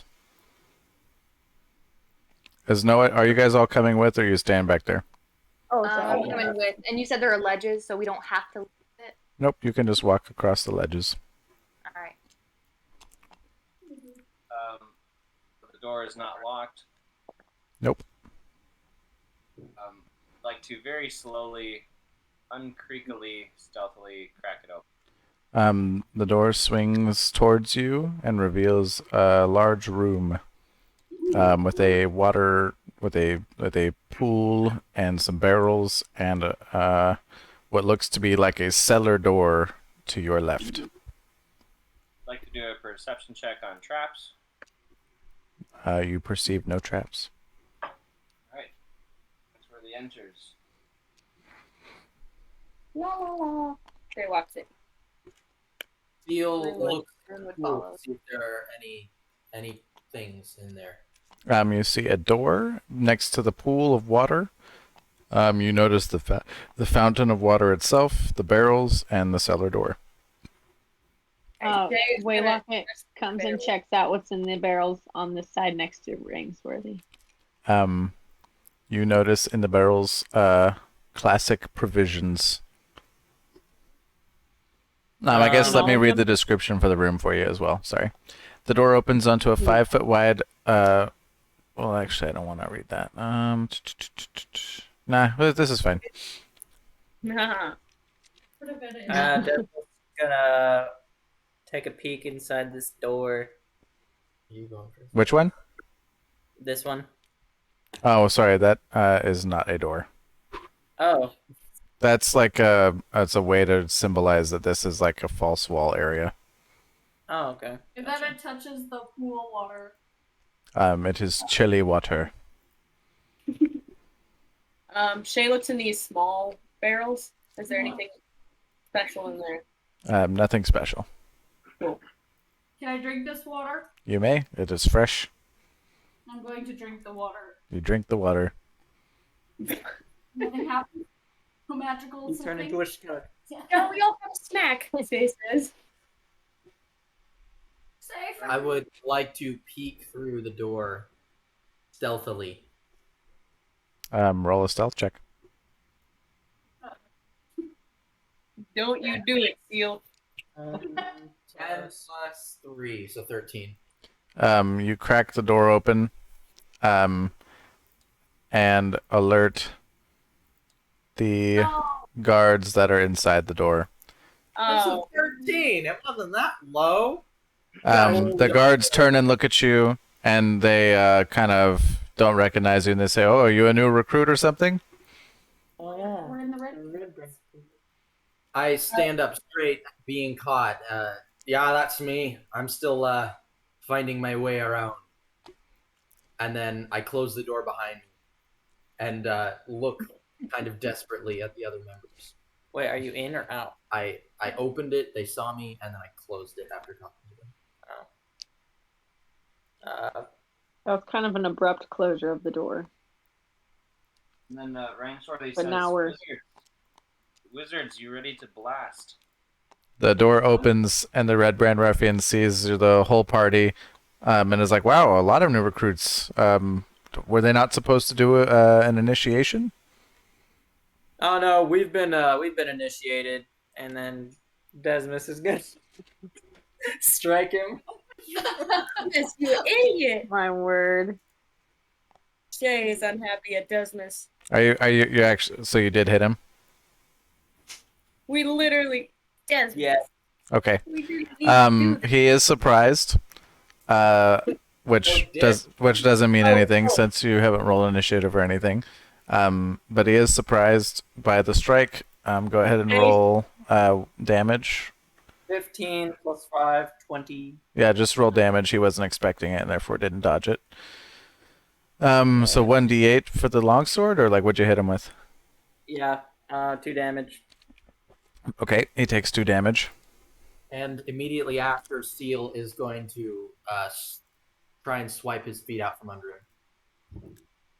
Okay. I guess like he's stabbed and also now prone, because those were surprising to him.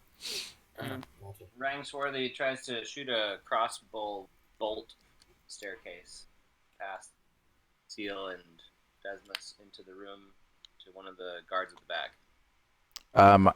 Okay, I feel like that should be at disadvantage. Seriously, you're shooting through 3 people. 4 people. 4 people. One of them's prone, but yeah, I mean, better not roll something low or you're gonna hit us.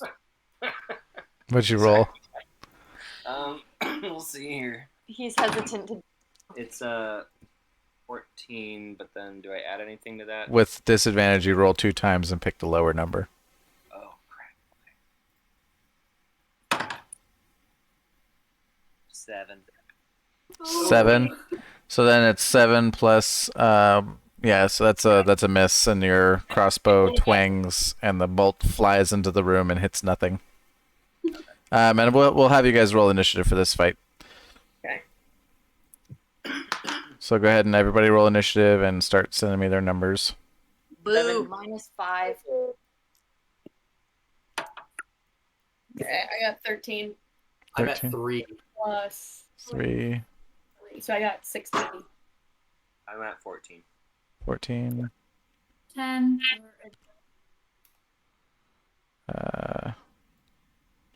So we got Rangswarthy at 14, Shaye at 13. No, I got 16. 16. Okay, so you're above Rangswarthy. Well, oh, why did someone grab it? Oh, did I grab it? I didn't realize I grabbed it. Yeah, I just reloaded the instance here. Ooh. Okay. So Rangswarthy, so Shaye, Rangswarthy, and then what do we got? What are our rolls after that? Desmos Waywocket rolled 16 plus 1, so 17. So above Shaye. Ivetta rolled 7 plus 7 3. So 10. Waywocket, what'd you get? my only natural 20 that I'm going to roll tonight. Oh, nice. Okay. Nice. Plus 1, so 21.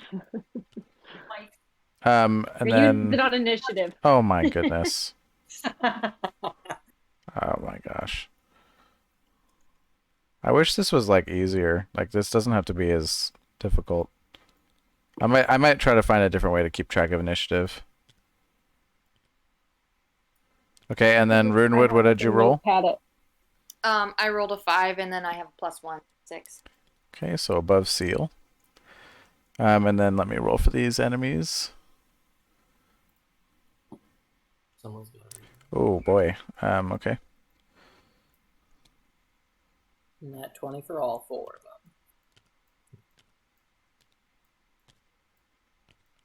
Dang. Okay. So they are surprised, so I'll skip their first turn. So Waywocket, you go ahead and start this next round of combat. Muster up here.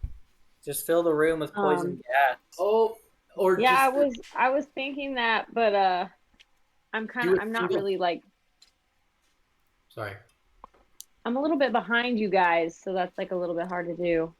You could move in front of us and do an acid spray, and it would get like walk all under of their them legs. close. Can I do that all in one turn though? Can I like move in front of you guys and do the acid? Yeah, thing? you have movement and like a movement is not a primary action. All right. So I run to the doorway, and I hit Tasha's caustic brew into the room, All right, remind me, what do I have to do? and that will hit like within. It will hit probably just like these two guys. I think it's gonna hit The all guy 4 of right them. in front of the door. Really? Yeah, it's a 30-foot line. I mean, I guess it's 30 feet wide. Yeah. Yeah, okay. 5 foot wide, which is like this whole So area.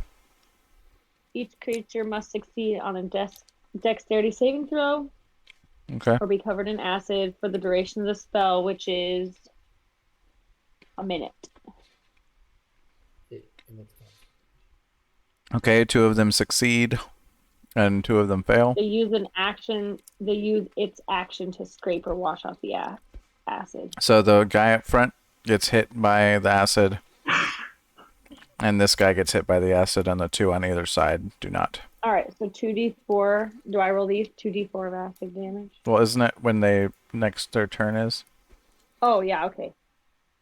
You let me know, or do you have to roll that, or do I roll that? So when it's their turn, I will roll their. You will roll their damage. Okay. Okay, so it is actually their turn now. Hilariously enough, so. Okay. The guy up front and the guy in the back are covered in acid.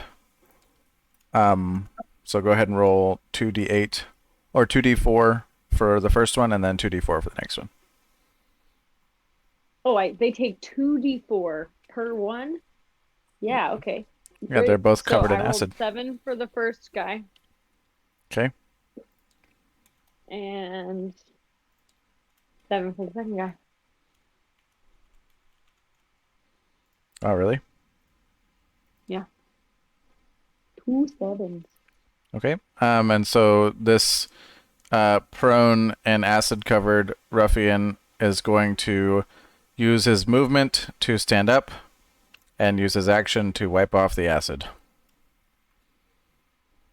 Which is still spewing out of her hands, right? Yes. So next time it's her turn, he'll be covered in acid again. This red brand ruffian is going to shoot crossbow at Desmos, as well as this red band ruffian is going to shoot a crossbow, and this guy is going to use his action to remove the acid as well. So let's see, roll. Oh, neither of them hit. What a bummer. So twang twang, off over the shoulder of their buddy into the open room over here, missing completely. And it is now Desmos' turn. Okay. Well, last time he was in this scenario, he lost a sword. So I'm going to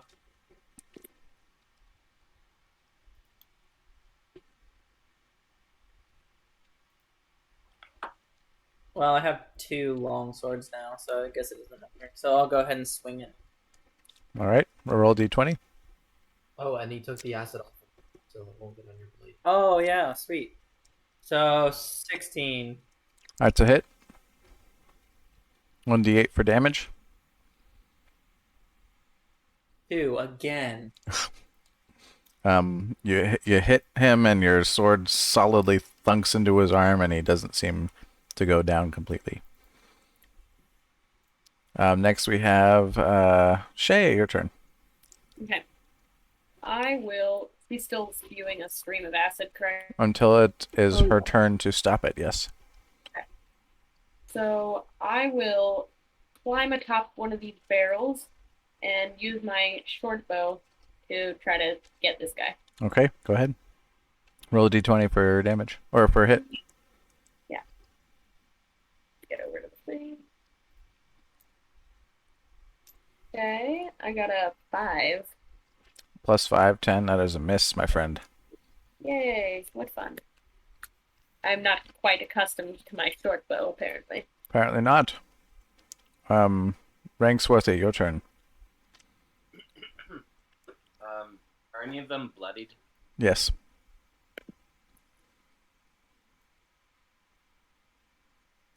Just gonna try to get up closer and throw a jab directly at the ruffian in front. Okay. D20 for hit.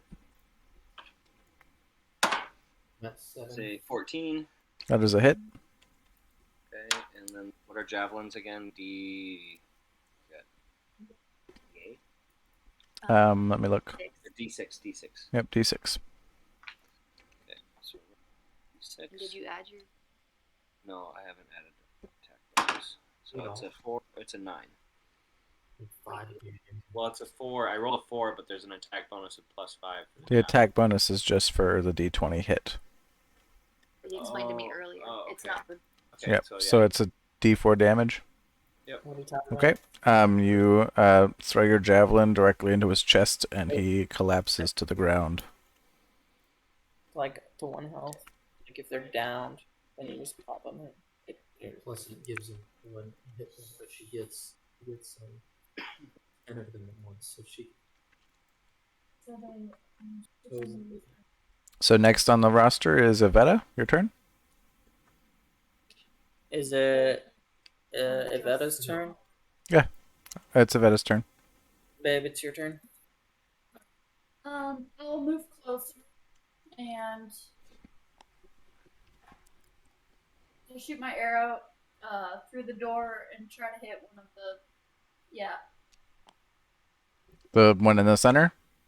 Yep. Okay. Go ahead. Roll a D20 for hit. 19. That's a hit, my friend. And 1d8 for damage. The diamond.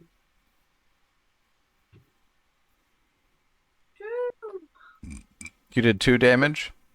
Yeah. Okay. The arrow hits him right in the thigh, and he goes down to one knee, and seems to take the gumption out of him. That was the arrow that did him in. He's close to the end. He can see it. His spirit is breaking. Very nice. Next on the list is Runewood. I have a question though. Because I'm so far out, am I able to still attack while moving close enough, or no? So you can always move and then attack. Those are not both actions. But like as far as moving close enough to hit them with a melee weapon, I wouldn't say that you'd be close enough to do that.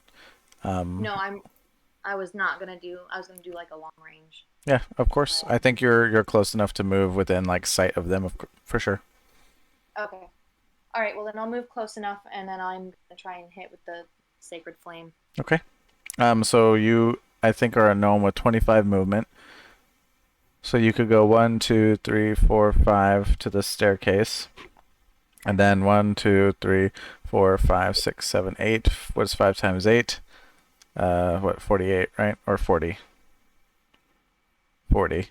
So that you're within range for Sacred Flame, and then what do I have to do again? For sacred flame, I think it was. I still haven't downloaded The dexterity saving throw, so 1d8. Okay. So let me roll. Who are you attacking? I was gonna attack the one on right, the far right. Okay. He failed his roll, so you roll 1d8 for damage.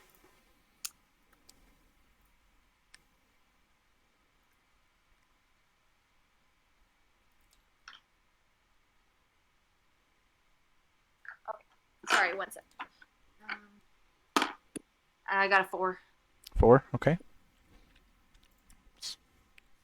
So your Sacred Flame hits him, and it freaks him out. But he appears wholly unconcerned. Ciil, it's your turn. All right. Ciil will dash forward and leap off of the frame of the door Into the acid. into the acid and do a dexterity saving throw. Okay. Roll a d20 for a dexterity saving throw. 8 plus 3 is 11. Yeah, 11. That does not. Were you trying to avoid the acid with that? I was, yeah. Yeah, you definitely don't succeed because Waywocket is a wizard and her number to beat is 14. Okay, so I rush through the acid then, which means I will take damage on my next turn, right? That is correct. Okay, I rush through the acid and I want to be on one of the boxes to the yeah, there we go. and I'm going to cast Forebear's Fist on this guy. On his face. No, on his kidney. On this kidney, okay. Yeah. You got a roll to hit, or is this is a dexterity saving throw, isn't it?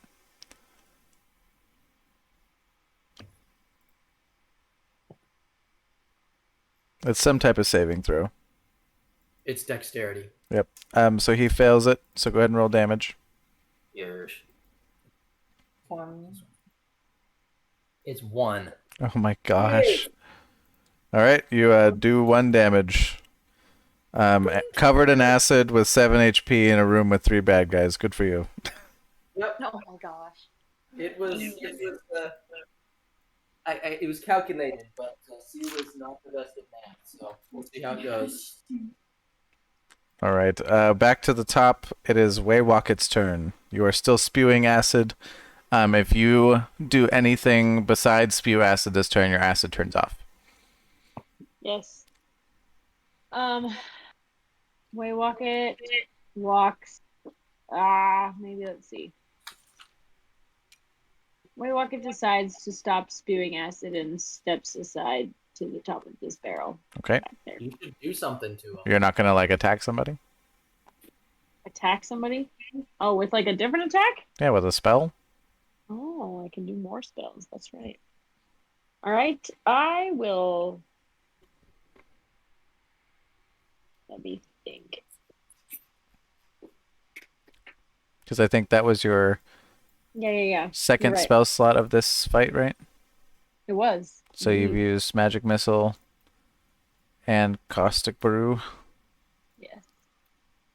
I don't know how many more But spell I'm gonna slots you have. cast. Sorry, I don't know how many other spell slots you have, so. I just have 3. Okay. Cast away. Yes, I'm going to cast. Let's see. Blah, blah, blah. Let's do Toll the Dead on the Red Brand Ruffian directly in front of me. This one? Yes. Okay. Toll the Dead is... Wisdom. You succeeded in a wisdom saving throw. Oh, dude, there's no way. Okay. You ain't no wise Oh, man. no, he hardcore succeeded. Your Nice. your bells have no sound here, My you bell gnome. did not toll. You Bells have tolleth someone else. It was a quiet. This is a gong no sound. soliciting property. Okay, next is these guys. All right. This ruffian turns to face Ciil, and swings. Let's see, a short sword at Ciil. Your armor class is what, friend? 15. It is a hit. What? And deals. Ciil. I probably will. Deals 1 damage. Oh. You did 1 damage. He's like, here, return the favor. Yes, one fat damage. This Red Brand Ruffian jumps onto the bed that Waywocket's on, looks down at the tiny gnome wizard and swings his sword. What's your armor class? Oh my gosh. 11. Yeah, well, Beat me up. he jumped onto the unstable mattress, and because of its instability, he swung directly over your head and completely whiffs. The You rolled mattress. less than an 11? Yeah, I rolled like a 2. This ruffian turns to face the wizard as well and swings his sword and hits.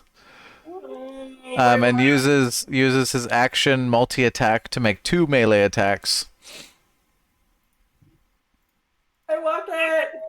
Walk away. And deals 11 damage Oh, To who? to you. Oh, you're dead. You dead?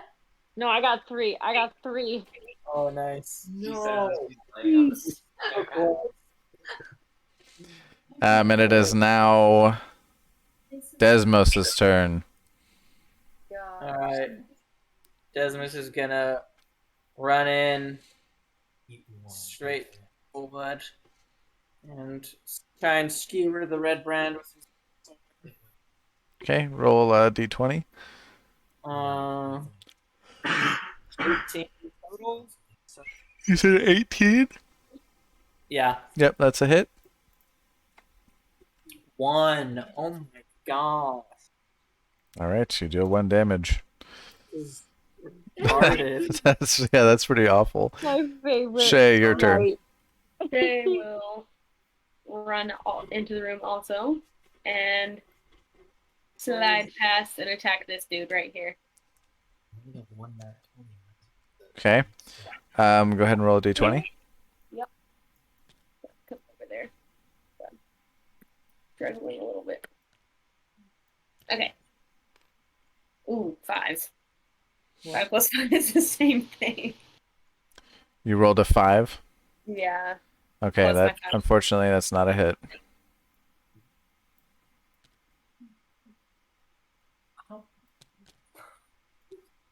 Next is Rangswarthy.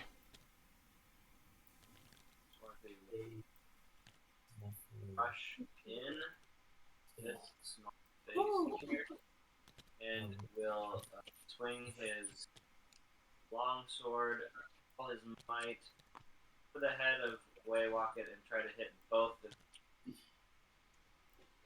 Okay. So you're swinging at this back one or this side one? Just a sweeping motion trying to hit both. Roll 2d20. Okay. One is a 4 and the other is a 1. So you rolled a 4 and a 1. Yeah. Okay. Your sweeping motion. You swing and hit Desmos. No. Oh my Oh, gosh. What weapon were you using? Your longsword? Longsword. Oh my god. Do 1d10. Oh Wait, my what? gosh. Don't kill Desmond. It's okay. Going along with by 1,000 scratches, it's a 1. Perfect. Oh, thank God. Okay. You take 1 damage. You know, this is all Ciil's fault. What? No, it's all Or was Desmos' it fault for Desmond? punching Oh, was you. it Desmond? Yes, you're Yeah, right. we It's all totally could have Desmond's talked our way fault. out of this. He's the one who just. Blame. It is Ivetta's turn unless you want the ruffians to start swinging. Yeah, sorry. Yeah, I'm gonna shoot my arrow again. Okay. Roll Just don't d20. hit Desmos. Yeah, I Oh, won't gosh. roll a lot. Oh. 8 is better than a 1. Plus 5. That's a hit. Good for you. Roll what is your damage for your bow? 1d8. Yeah. That's this one, right? Yes. Ouch. 1! Oh my word, what is this? Which one were you aiming at? Yeah, the closest one. Friend of Desmos. Okay. And now it is Runewood's turn. This is Yes. Okay, let's see. yeah. I haven't done my research, but is Shield of Faith, is that something that would aid Waywocket?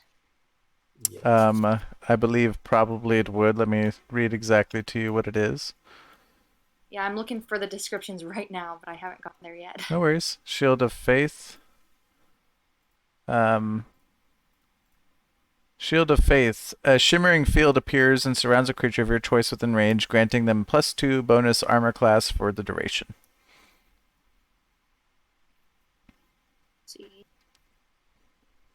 That's good. That would just bring up my armor class, not my health. Yes, right? that would It'd increase just your be armor harder- class by it would 2. just be harder to hit me, maybe by 2. Yes. Right. And then I know that Bless is a pretty what does Bless do again? Bless Oh, there. is a spell that you need to be within 30 feet and up to 3 creatures of your choice within range. You bless 3 creatures of choice within range. Whenever a target makes an attack roll or a saving throw before the spell ends, the target rolls a d4 and adds that number to the attack roll or saving throw. Nice. So if they rolled like a 10, you would essentially give them plus d4, so they could potentially roll an 11, 12, 13, or 14 instead of the 10. Okay. Up to 3 people. Ciil is pretty injured. I've got 6 health left. I will probably live. Okay, let's see. And then sorry for all this. No, you're I fine. will do my research another time. The cure wounds. How does that one work again as Yep, well? so that one's a strong healing spell, so however, it's a touch range. So a creature you touch regains a number of hit points equal to 1d8 plus your spellcasting ability modifier, which for you would be 1d8 plus 4. Right. Yeah. I think I'm gonna go for the Shield of Faith this time, just so that she's a little harder Sure. to injure. So you're going to cast Shield of Faith on blue? Yes. All right. I believe you do so without any issues, and it is a concentration spell, so you can't. Let me just make sure I'm doing this correctly here. While you are casting that,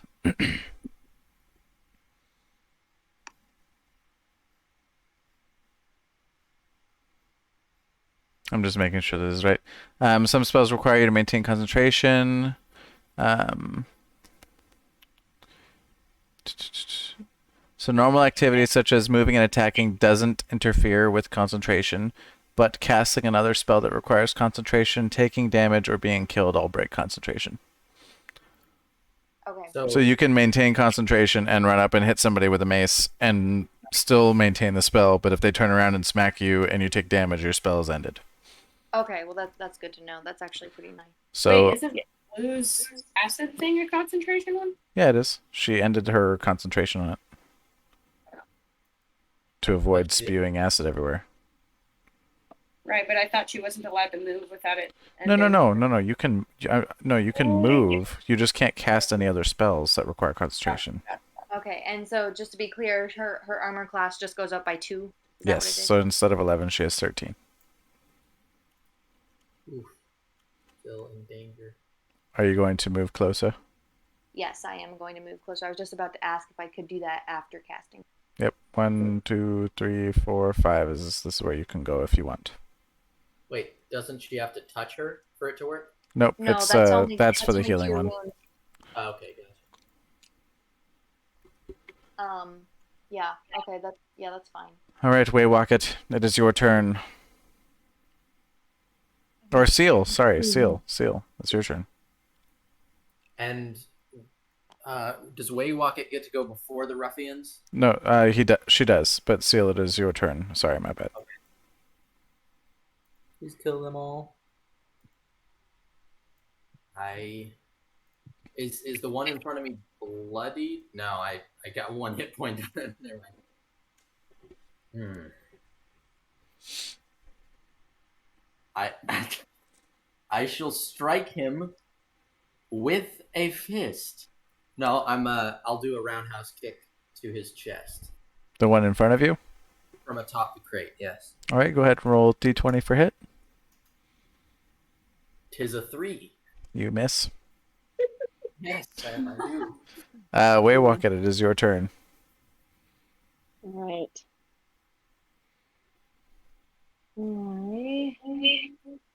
Are you out of spells? I have one more spell. She can use them over.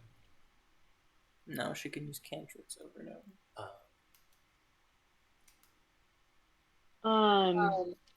She has a long rest.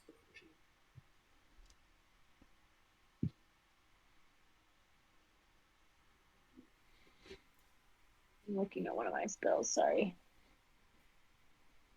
No worries. You're in a pickle. A pickle jar.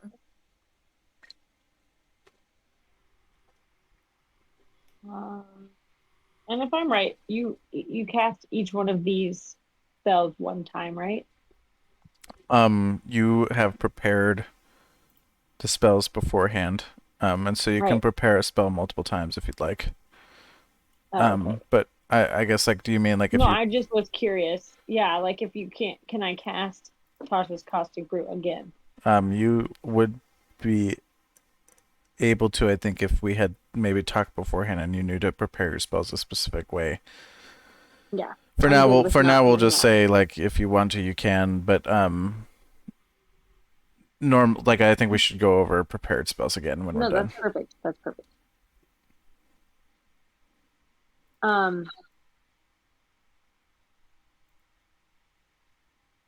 Let's see. Whoa. I am going to. Can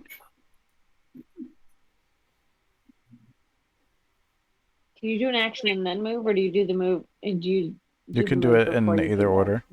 Moving is a bonus action, so you can do it Okay. like anytime. Remember, though, you are in this individual's range, two people's range. So if you move out of their range, they get something called an attack of opportunity. So if you leave their range, they get a free swing on you. Okay. So you're kind of stuck where you're at, unless you want to Yes, give them that swing.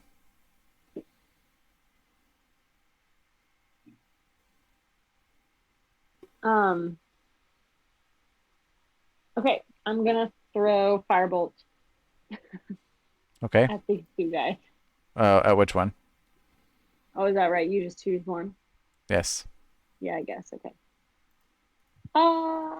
Are either of them in worse shape? The one that is below the other is bloodied. Okay, I'll take the bloody guy. All right, go ahead and roll a d20 for hit. And kill the guy on the bed because the guy on the ground has a better chance of attacking someone else other than you. Oh, you're right, actually. The other guy is closer to me. Okay, I'm going to go for the other one that is not bloodied. So I rolled 15. That's a hit. Okay, and then I roll 1d10 of fire damage. 12. Please do something good, please. 5. Okay. You deal 5 damage. And he's nice and you know that this target is that seems to singe him, and he looks very ill after that. And I will. Even if I don't. Sorry. No, go ahead. Finish. Even if I don't move out of their range, but if I just put myself like behind these guys. That would be, I think, that's still out of their his range. Yeah. Okay. So the issue here too is just keep in mind, like I'm just providing you this information, but attacking the one closer to you, I mean, like you would have just killed the other one. So. Fair. So now there's still now 2 they're people. all going to kill him anyway. So. Well, right, but now it's their turn, and now there's 3 people attacking. So. For sure, Z. Gotcha. Oh, Ciil, we never did your acid damage. Oh, no, yeah. I didn't. 2d4, bud. 1. Oh, 2d4. 1, 2, and 1. Nice. And remember, next turn, if you want to not be covered in acid, you have to take your action to remove it. Just this past turn? Is he talking to me? Are you talking to me? Yes. Sorry, what were you saying?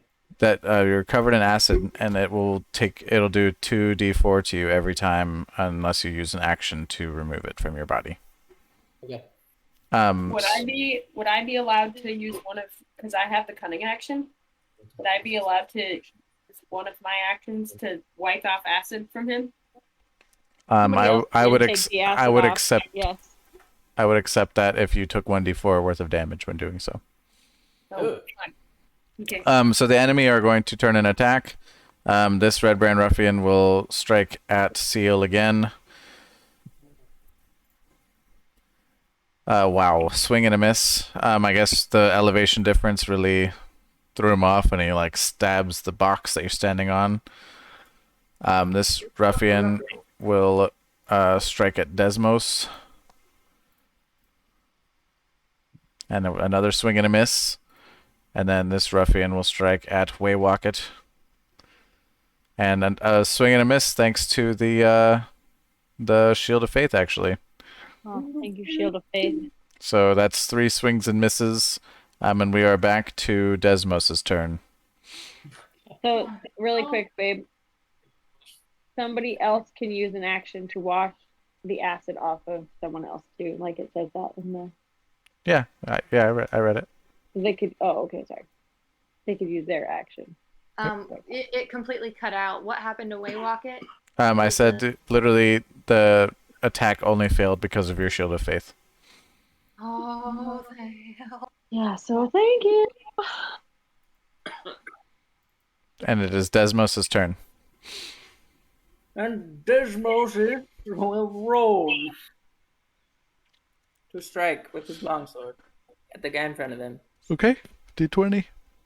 Oh, look, natural 1. Are you for real? Yeah. Oh my goodness. Jeez. We need a freaking half orc to come in and take all these people down. So go ahead and roll a 1d8. Where's our barbarian?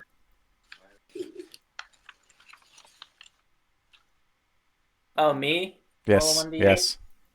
So I'm gonna probably get revenge on Rangswarthy. 1! Wow. Fighting in such close quarters, Rangswarthy and Desmos continue to batter each other with their weapons. Rangswarthy, you take 1 damage.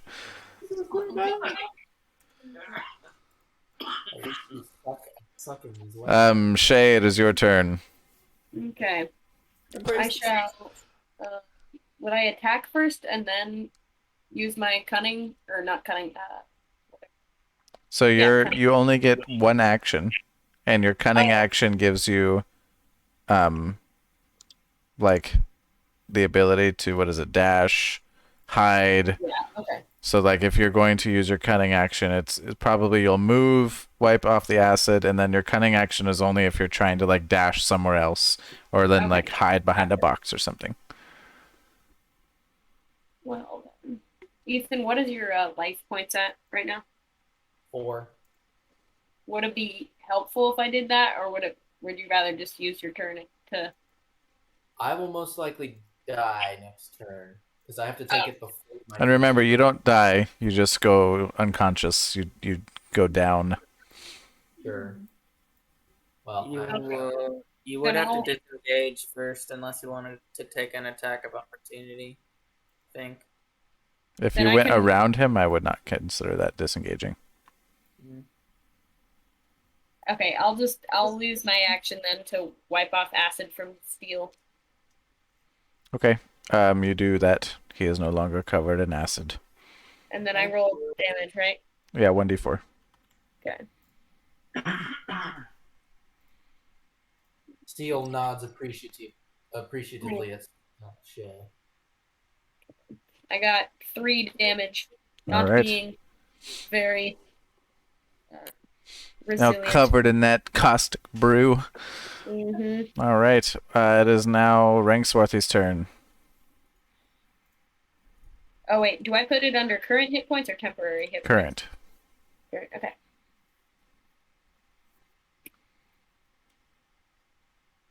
Matt.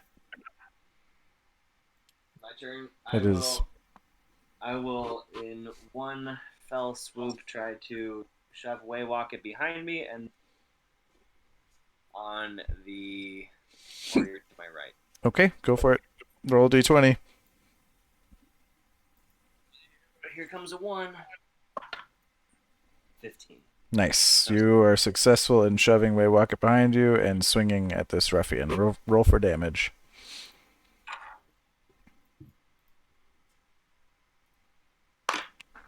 It is. How does Divine Smite work? Divine Smite is you add what is it? Did you say 2d8? Use a spell slot and add 2d8 to your regular weapon attack. Okay, I'm going to do that because I got just a 3. Okay, so then roll 2 more d8. I got a 5. A 2. Okay. So that's 3, 5, so that's 10. You slaughter the ruffian with your divine smite. He's been smoked. He's been smoten. Ivetta, bring us back around. Yeah, I'll enter the doorway.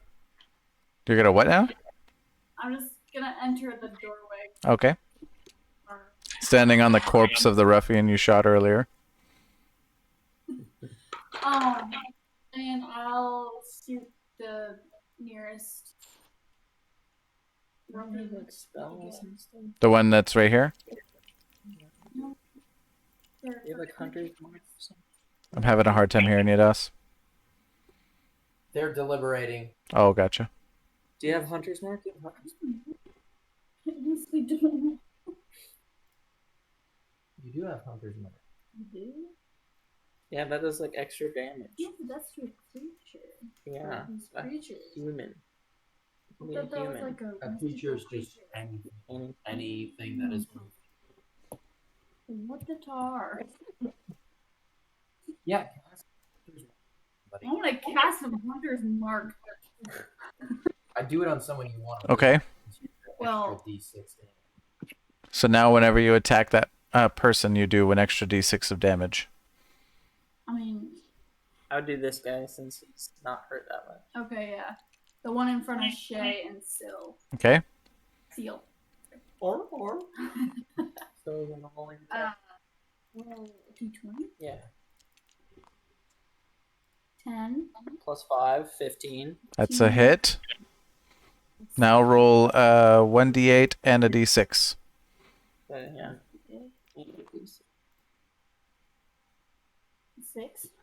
6 plus 6. 12. Man, Hadassah coming in with the damage. Heck yeah. The ruffian takes the 2 arrows, like that orc from Lord of the Rings when he's running at the wall. Just takes him right in the chest and drops him down to the ground. He's like, the arrows came out of nowhere, just bam, bam, like giant missiles, just cracking him into the boxes behind him. Bam, he's over here now. Take that, you little turd nugget. All right, it is. He's still alive. Runewood, it's your turn. And I hope this isn't a bad decision, but I was gonna use one of my cantrips. I don't pronounce it. Is it thaumaturgy? Thaumaturgy? Yeah, I wanted to use the thaumaturgy, and in the hopes of like kind of throwing them off, I wanted to cause the harmless tremors ground. Okay, sure.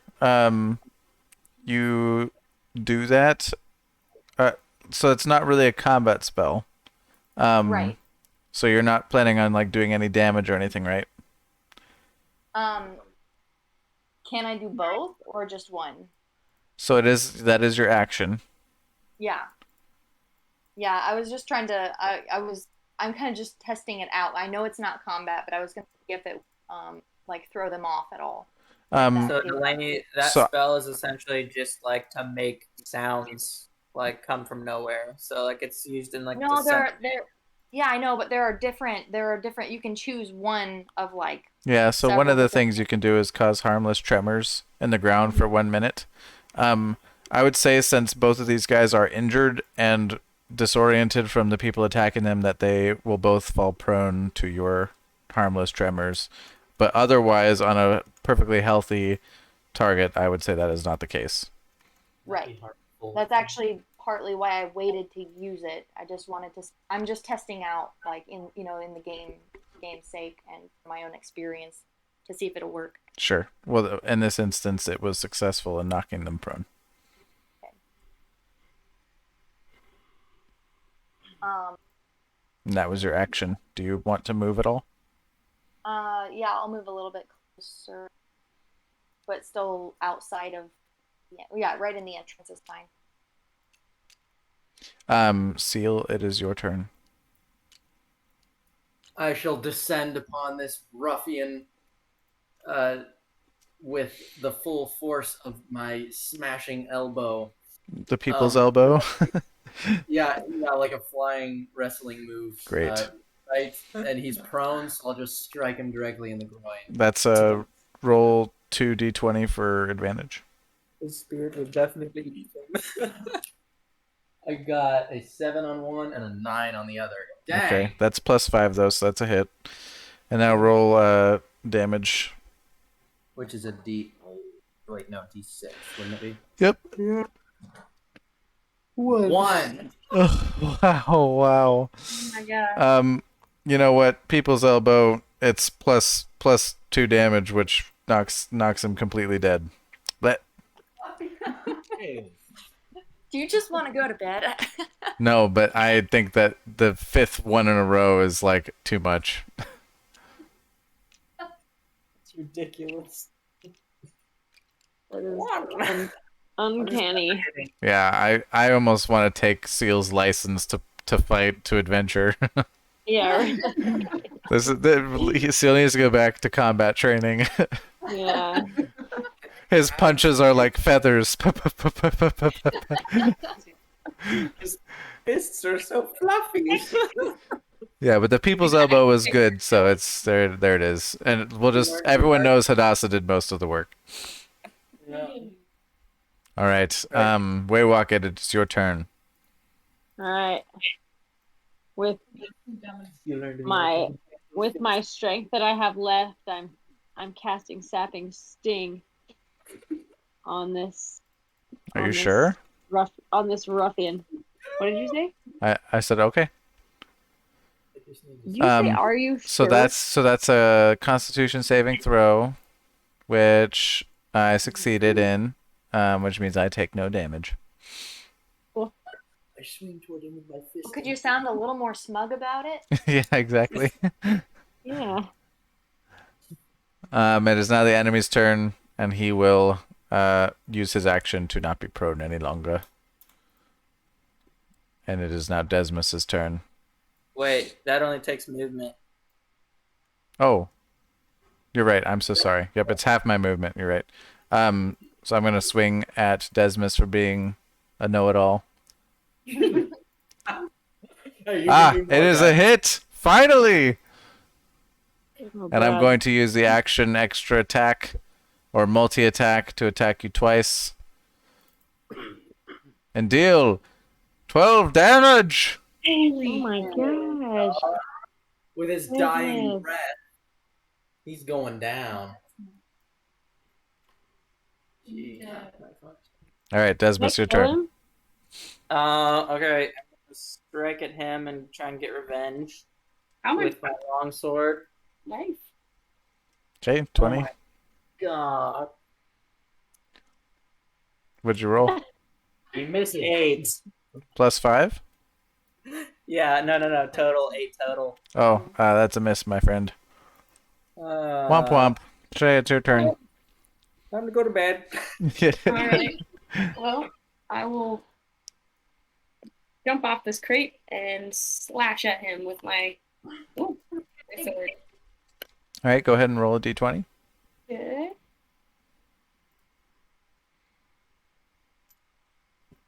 Oh, I love that. Critical hit. Oh, my computer's being stupid. Which dice did you just roll? Oh, hold on. Okay, 9. I just got a 9 Plus 5? Yeah. So 14 total? Yeah. That's a hit. Roll damage. All right. 1d6. Bring it home. I think I just got kicked off because my computer got overloaded. So if you could roll for me, that would be great. Sure. Thanks. Hey, you rolled a 5. Ooh. Nice. Which, do you want to describe how you make this guy dead? Oh, I jumped epically off the crate and slashed, chopping his right his 2 halves. Great. Well, you have decapitated his body from his lower body like Darth Maul. Right. His body is capitated. Kappa was detated from his body. Yep. Okay, so we're gonna we're gonna call this the ending point for the night. Oh man, let's keep going. We're just getting started. Yeah, I know, right? So this is the ending point. You guys are welcome to wrap up with this room if you want before we finish. Yeah. Yeah, let's loot this room. Ciil collapses at the foot of the bed and huffs wearily. And takes a nap. Rangswarthy starts rifling What are you rifling through? all the barrels. The barrels contain normal provisions. Boxes. I want to loot the room for anything else. The barrels and the crates all contain like food and other normal supplies. Is there anything else in the room? In the barracks room or in this main area? Oh, in the barracks room. There's nothing else in the barracks room besides the corpses and the crates and the beds. Is there anything else to see where this water feature is? Like, are you just observing it? I want to explore it a little. Like, I kind of see like a thing in the middle. That is the fountain from which the water is pouring forth. Okay. Are there any like gold coins in the fountain? The fountain is a deep pool and you see no gold coins. Runewood would like to first go over to Ciil and inspect his wounds, and I'll remind him that on the way out he could potentially get a different what's his main weapon, like the staff? Staff or quarterstaff. I can't remember. Were quarterstaffs in the weapons room? Yeah, there were no quarterstaffs in the weapons room. Oh, there were no. You just Okay. chop one. Yeah, but anyway, so that, yeah, I couldn't remember. So anyway, I was just gonna tell to maybe check the way out, and then I want to make my way over to Waywocket and discuss her own healing spells, because I need to decide who to use to cure wounds. Ciil, Waywocket. So I want to see what she has in her inventory in order to heal herself. Hey, as soon as you come over, I just hug you and say thank you for the shield. Yes. Hey guys, I need to go to bed. I have a really early morning, so you guys loot the room and I'll just chill. I don't really need to loot anything. Yeah. Okay. I think we could save the rest of this for the next session. Yeah. Well, I think we'll just call it then for now. All right, sounds good. Sorry, I don't want to stop things. I just need to go. How dare you? I'm sorry. All right. Well, that will Thank be you, all Isaac. for this night's session.